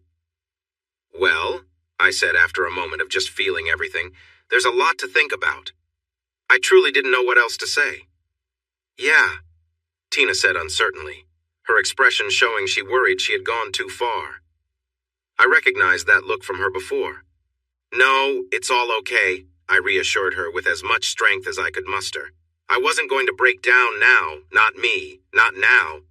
Maybe you're right. I do have a lot to think about, I added firmly. We held each other's gaze for a few more minutes before Tina said, "Should I get the check then?" I could see her studying my face, trying to figure out how I was doing and what action to take next. And that was it. Understanding what Mom meant by her words and hearing all of Tina's tough feedback, especially after everything from the past couple of years, made moving forward difficult. I won't deny that. Suddenly seeing things clearly brought in a flood of light, and at times, I just wanted to close my eyes and hide away. Tina stayed for another 2 weeks. She visited often, but didn't stay long. She said she needed space, which I didn't fully understand. I guess being stuck on a boat in the Atlantic could make someone feel that way. For the next few days, I felt pretty low. Before leaving, Tina insisted on helping me find a therapist and even joined me for a couple of sessions to share her perspective as a sister. The truth was, she was right about it all. It only took a few sessions with the therapist for me to start seeing the obstacles I had put up around myself. I thought I was smart, but I began to understand what my mom and Tina meant when they said, the wrong side of smart. I could justify anything and make it seem like someone else's fault. Worse, I started to believe my own opinion about being smart. My ego led me to think I was better than others, so I was always right. Whenever I reacted with strong feelings, I would find a way to justify it. I thought my reactions were instinctive and therefore correct. It took several direct comments from the therapist and many discussions with Tina to reach this realization. I often fell back on my old smart defenses when challenged in those meetings, and it took time before I could look beyond my instinct to argue against what they were saying. The strange part was that once I understood what they meant, my whole view shifted. I could see my behavior from the outside, and it wasn't a nice picture. I nearly broke down several times and did so in private. I realized how I had treated Jeff, how I had overlooked him, made him feel small, and found fault with him, all to justify my own desires. It was a tough moment to understand that what I saw as my strengths were actually hurting others. I had convinced myself that I was right and dismissed other people's feelings as irrelevant or foolish. It was a hard truth to accept, and it came to me slowly at first, but when it hit hard. It felt like a tide rising, slowly at first, and then suddenly crashing over everything. The first wave came during a conversation with Tina when I realized that there was much more to this than I had thought. One clear moment was when the therapist asked why I decided to leave my marriage. I listed all the things Jeff did that bothered me, just like I had shared at the beginning. She listened and took notes, and then pointed out that all my reasons were negative. I hadn't bothered to think about the good things in our marriage. I was unhappy, searching for someone to blame for my feelings, and Jeff, being such a constant part of my life, easily became my target. I decided it was his fault and began to shape the facts to support that idea. I picked and chose which facts to highlight, making them seem more important than they really were. My own cleverness was helping me ignore my selfish actions. I never really compared the bad and good parts of our relationship. I only focused on the bad, twisting it into something worse because of my own pride. As my therapist said, there are people who refuse to see the truth, and she added, "It's even harder for those who believe there's no reason to look." Once I finally understood things, I had many apologies to make. I began my own version of a self-improvement plan, which had some good ideas, except for the part about needing a higher power. Maybe this was just my pride speaking, but I felt I didn't need anyone else to tell me when I had wronged someone and needed to make things right. At least now, I was seeing clearly. I wasn't thinking about any of my past partners, but rather about the kids, some friends, and especially Jeff. Jeff was a different story. When I reflected on everything, I realized many obvious things. Firstly, I had treated him so unfairly during our marriage that it was hard to believe. I have no idea how he managed to put up with all the negativity I directed at him. He must have really cared for me. Looking back at all my other dates, I noted that I always compared them to Jeff, and found that he was better in many ways. Even with Tony, who had chosen to leave, I had the choice to stay in my relationship with Jeff. One day, while listening to my dad's favorite band, the Rolling Stones, and hearing Mick Jagger's words, "You don't always get what you want, but sometimes you get what you need," everything clicked for me. I had what I truly needed, but my pride had blinded me to it. I didn't realize that I had it as good as I could have. Instead, I fixated on what I believed I deserved, and, looking back now, all I want is to rewind time. Not to exactly how it was before. I wasn't happy, and I doubt Jeff was either. The way things were wasn't right. There's no way he could have been happy with my actions. That doesn't mean he was perfect either. The truth is, I could have made more effort instead of acting like I was ready to leave. I could have tried to have a better conversation with him when he reached out to me. Instead of making fun of how he tried to connect, I could have listened to what he wanted to say and not just focused on his approach. Looking back, I see there were many things I could have done differently, or at least with a better attitude. From this new perspective, I felt a wave of guilt wash over me. I felt bad for leaving Jeff the way I did instead of trying to work things out. I regretted how I treated him afterward. I also felt guilty for not relating to my kids the way I wished to. I realized after some counseling that I just didn't know how to do it. It didn't come naturally, and when it wasn't there, I didn't know how to create it. So I did what I do best, avoided it. I made it their issue, convinced myself it wasn't my fault, and stayed away from situations that would show me the problem, which meant staying away from them. I wanted so badly to fix things.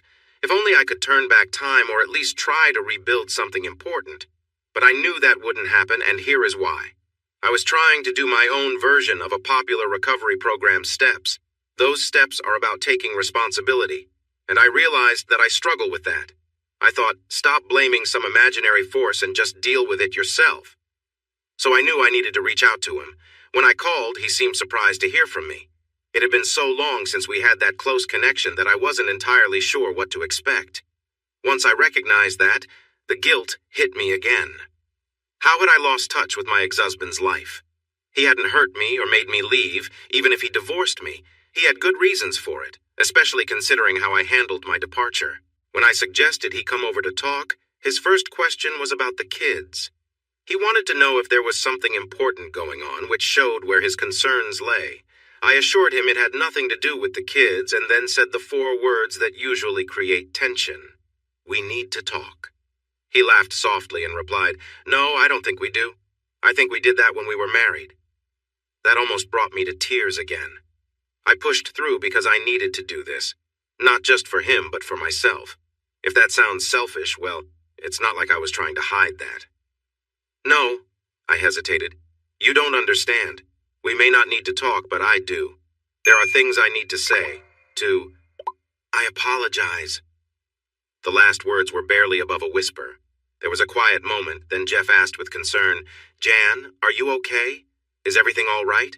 You sound different. Are you okay? Well, if you really want to know, Jeff, no, not really. I replied, trying to be honest without blaming him. Honestly, I've been thinking about things. I've realized some of my actions in a new way. I don't know, Jeff. I've made some big mistakes, and I just don't know where to start to make things better. Please, can you come by sometime? I have a lot to talk about, mostly about you.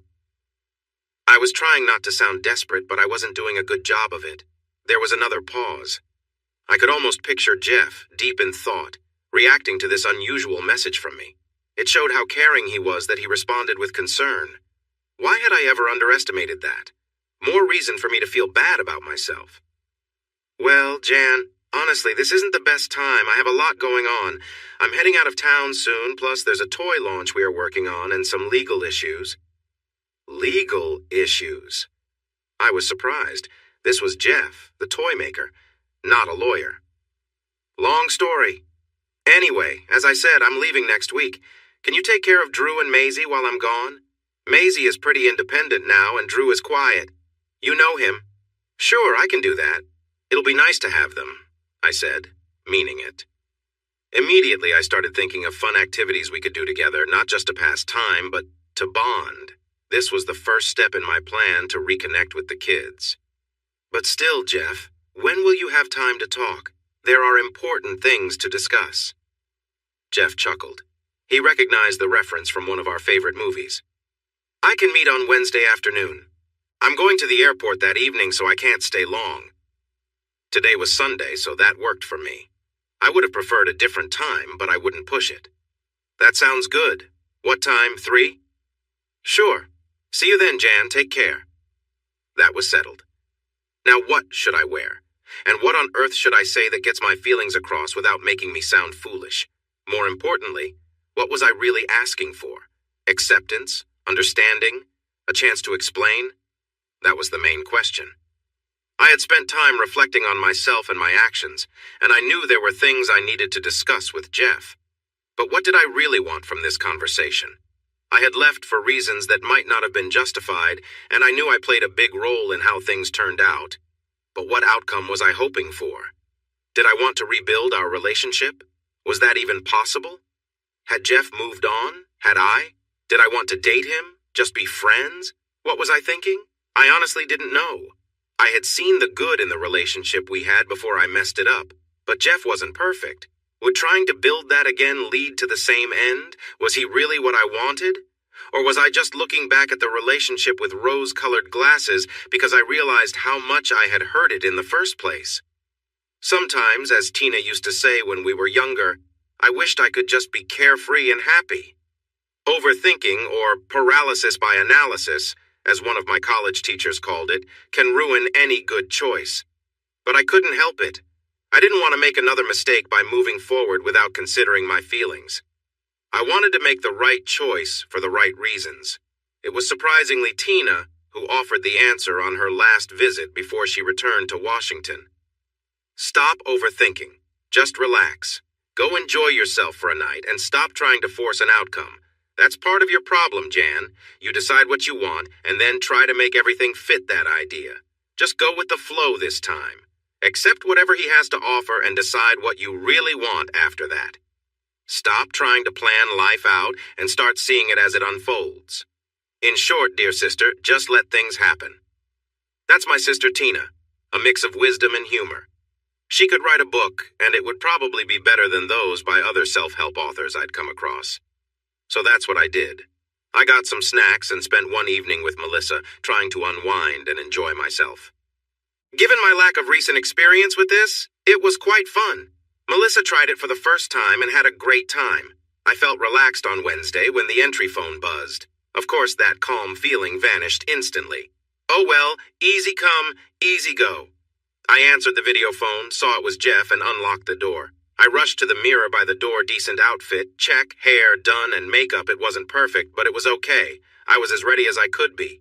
When he knocked, I opened the door. There he was, looking both the same and much better than I remembered. I was surprised to see how much his hair had turned gray. It hadn't thinned out, but he looked more refined. He still had the same smile lines around his eyes and was clean-shaven, which meant he had made an effort. That made me feel good. He had the same bright gray eyes that first caught my attention at the restaurant where he was having dinner with a colleague. He sat at a table across from me, and I couldn't look away once I noticed him. His eyes were so clear and intense it felt like he was letting me see into his soul. My dinner partner, a date that wasn't going anywhere, had to remind me that I wasn't there for this intriguing stranger. "Do I look okay?" he asked with a friendly smile. Oh boy, it nearly made me weak. It reminded me of how he'd ask that when we were getting ready to go out. He'd put on his clothes and come to me for my opinion. "Do I look okay?" he'd say, and I would always find something for him to change. It became a fun little game between us. One time, it was even his choice of socks. I smiled softly and said, "For once, yes, definitely. Come on in." He stepped inside. Jeff had only been here once before during a tough night with Tom, and he hadn't really seen the place since he was preoccupied then. He walked around, looking at the photos on the wall of him and the kids. I wasn't hiding my past. It was part of my life, and I wanted to remember and celebrate it. I stayed in the kitchen and called out to him to ask what he wanted to drink. I almost joked, coffee, tea, or me, but stopped myself. We weren't together anymore. "Just coffee," he replied, looking out of the big bay window. Coffee? Wait, when did that happen? He had always disliked it. Did I miss something important? I knew I had been wrapped up in my own world lately, but this felt surprising.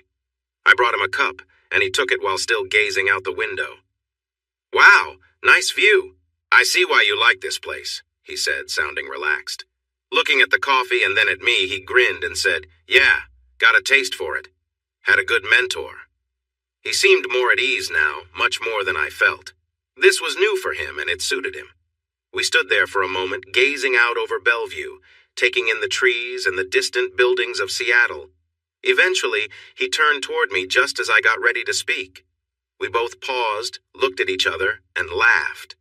In that moment, I realized what I truly wanted. No, what I needed. I needed this man. I needed him in my life, and I wanted to be in his.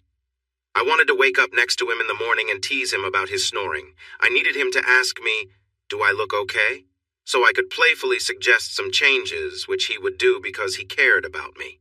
I needed to feel his warmth and love, and I appreciated how simply he would try to express his feelings. I missed the way he used to look at me. I wanted him to kiss me so I could kiss him back, just like when we first met.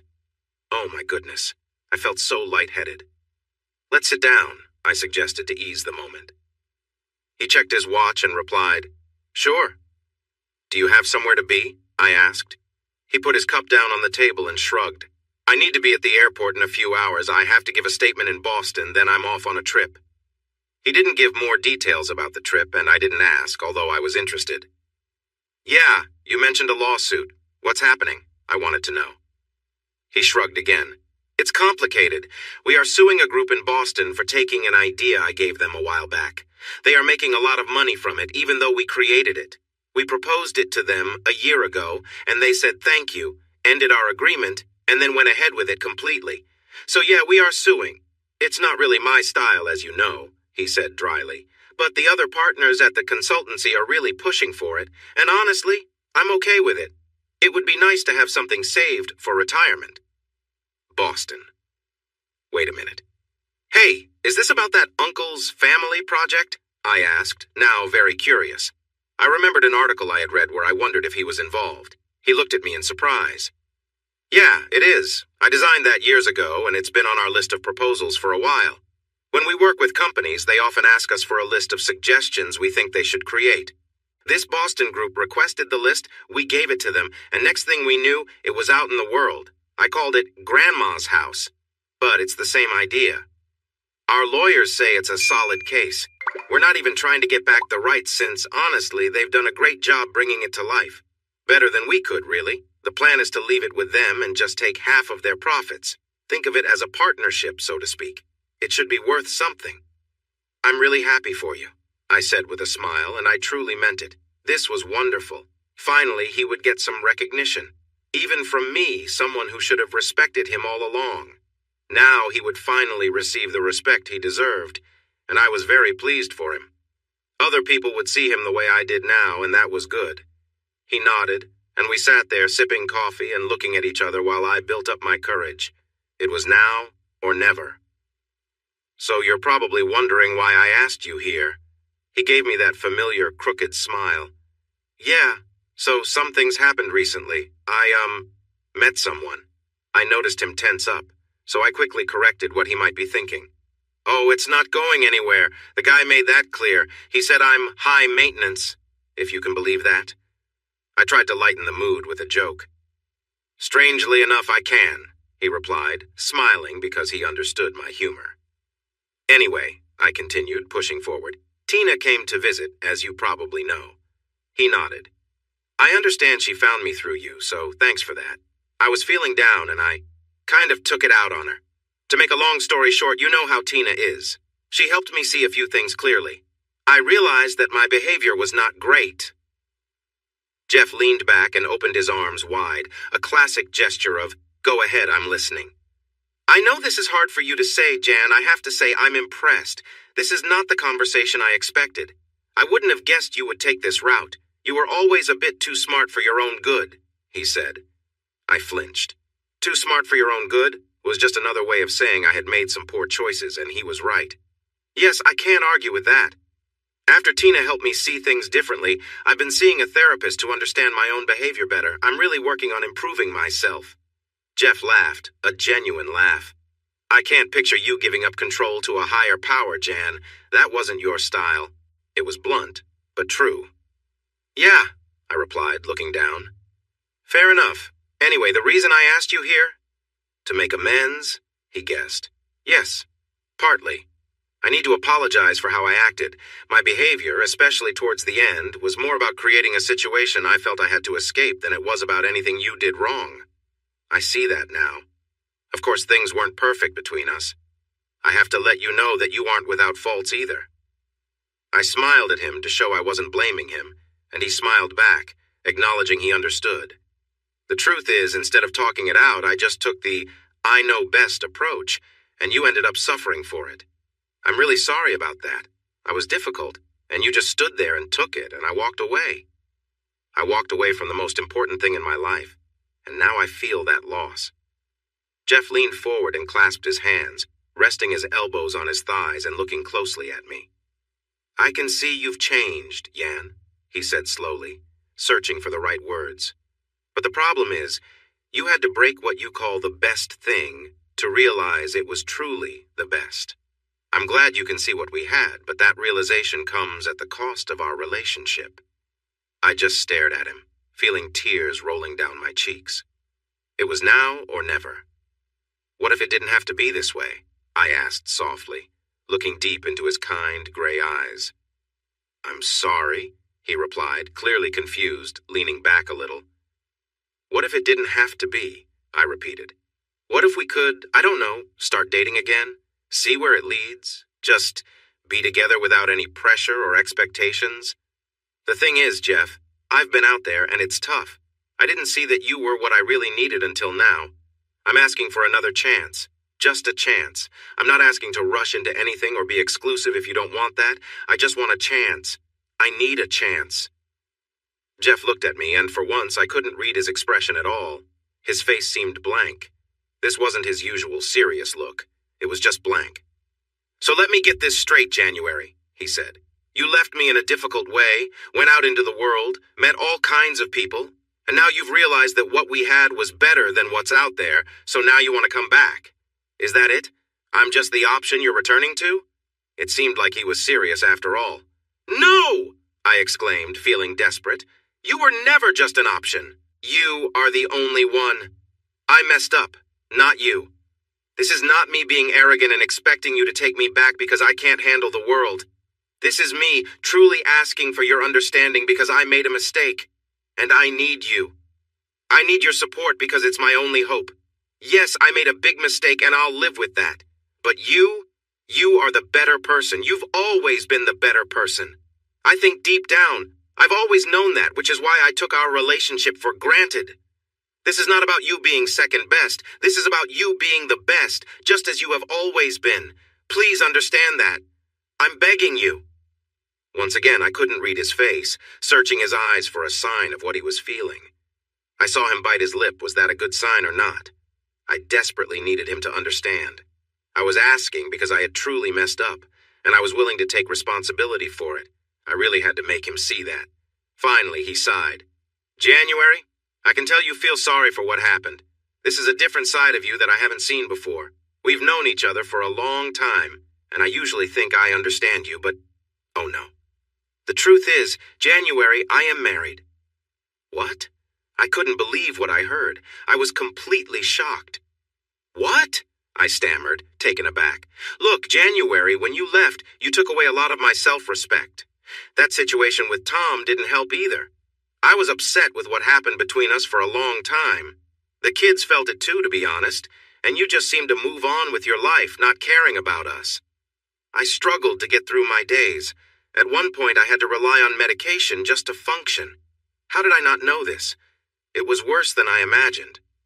"I'm really sorry, Jeff. I had no idea," I said, tears rolling down my cheeks. "Well, you wouldn't know.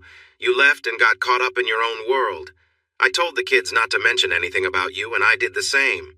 It was really tough for me. But eventually I started to recover." I just sat there, captivated by what he was saying. I ended up seeing a doctor who suggested I try working out. So I decided to give it a shot and started going to the gym. That was challenging too. Later I found a running group and met Amber. Amber. I didn't like her already. She has 2 kids like me and went through a tough time when her husband developed a drug problem. We supported each other, and one thing led to another. This must be what Tina meant when she said he wasn't alone back during dinner. She probably knew. But maybe it was better she didn't tell me. I had enough going on. "And you are?" I asked, my voice breaking. "Yes, we got married 2 weeks ago," he said, his face full of concern. "Our trip to Boston is on the way to the Bahamas for our honeymoon." He looked genuinely uncomfortable sharing this with me. I couldn't wrap my head around it. In all my thoughts, I never expected this outcome. It felt like yet another example of how I misunderstood the situation. Tina's advice to relax and enjoy life made more sense now. Wait, he wasn't wearing a wedding ring. I would have caught that. He noticed me looking and said, "It's being resized. Amber ordered the wrong size, and it's made from a meteorite, so resizing it is tricky." He shrugged slightly. "She makes you happy?" I asked quietly, unsure of what else to say. He nodded. "She does. Look, Jan, I'm really sorry to bring this up now, especially since I need to get to the airport. Since you've been so honest with me, I have to be honest too. I truly appreciate your apology. It means a lot to me, more than you might think. But I feel like the chance for us has closed now, and honestly, I think you can only blame yourself for that. I don't want to cut you out of my life. You will always be the mother of our kids, and we will always be connected. When I'm back, let's have dinner, and you can meet Amber. Please, just take care of our kids. I think Maisie is on her way. Drew and she were arranging a ride from her boyfriend when I left. He checked his watch again and then shifted on the couch to stand. I really have to go, Jan. Are you going to be okay?" His worry was clear. I'm really uncomfortable leaving after what I just said, especially after your words. I sighed. This was not how I wanted things to go, not at all. I had shared my feelings, and he had accepted them, which surprised me. But still, everything felt broken. All my hopes were lost. The things I tried to avoid had turned into what I wanted most, and now that was gone, for good. And as he said, I could only blame myself. I tried to stay strong. I smiled and said, "No, I'm fine, you know me. I always get through tough times. And if I don't, I'll just be there for everyone else." It was a weak joke, and we both knew it, but it showed him I wasn't about to break down, at least not right now. When the kids arrived, I would have them to focus on and lean on. "You sure?" he asked again. "Yes. Go take care of your things. You have important work ahead. I'll handle the kids. It's okay. Go enjoy yourself." More shallow words, but it was all I could offer at that moment. As he got up to leave, he paused at the door and looked back at me.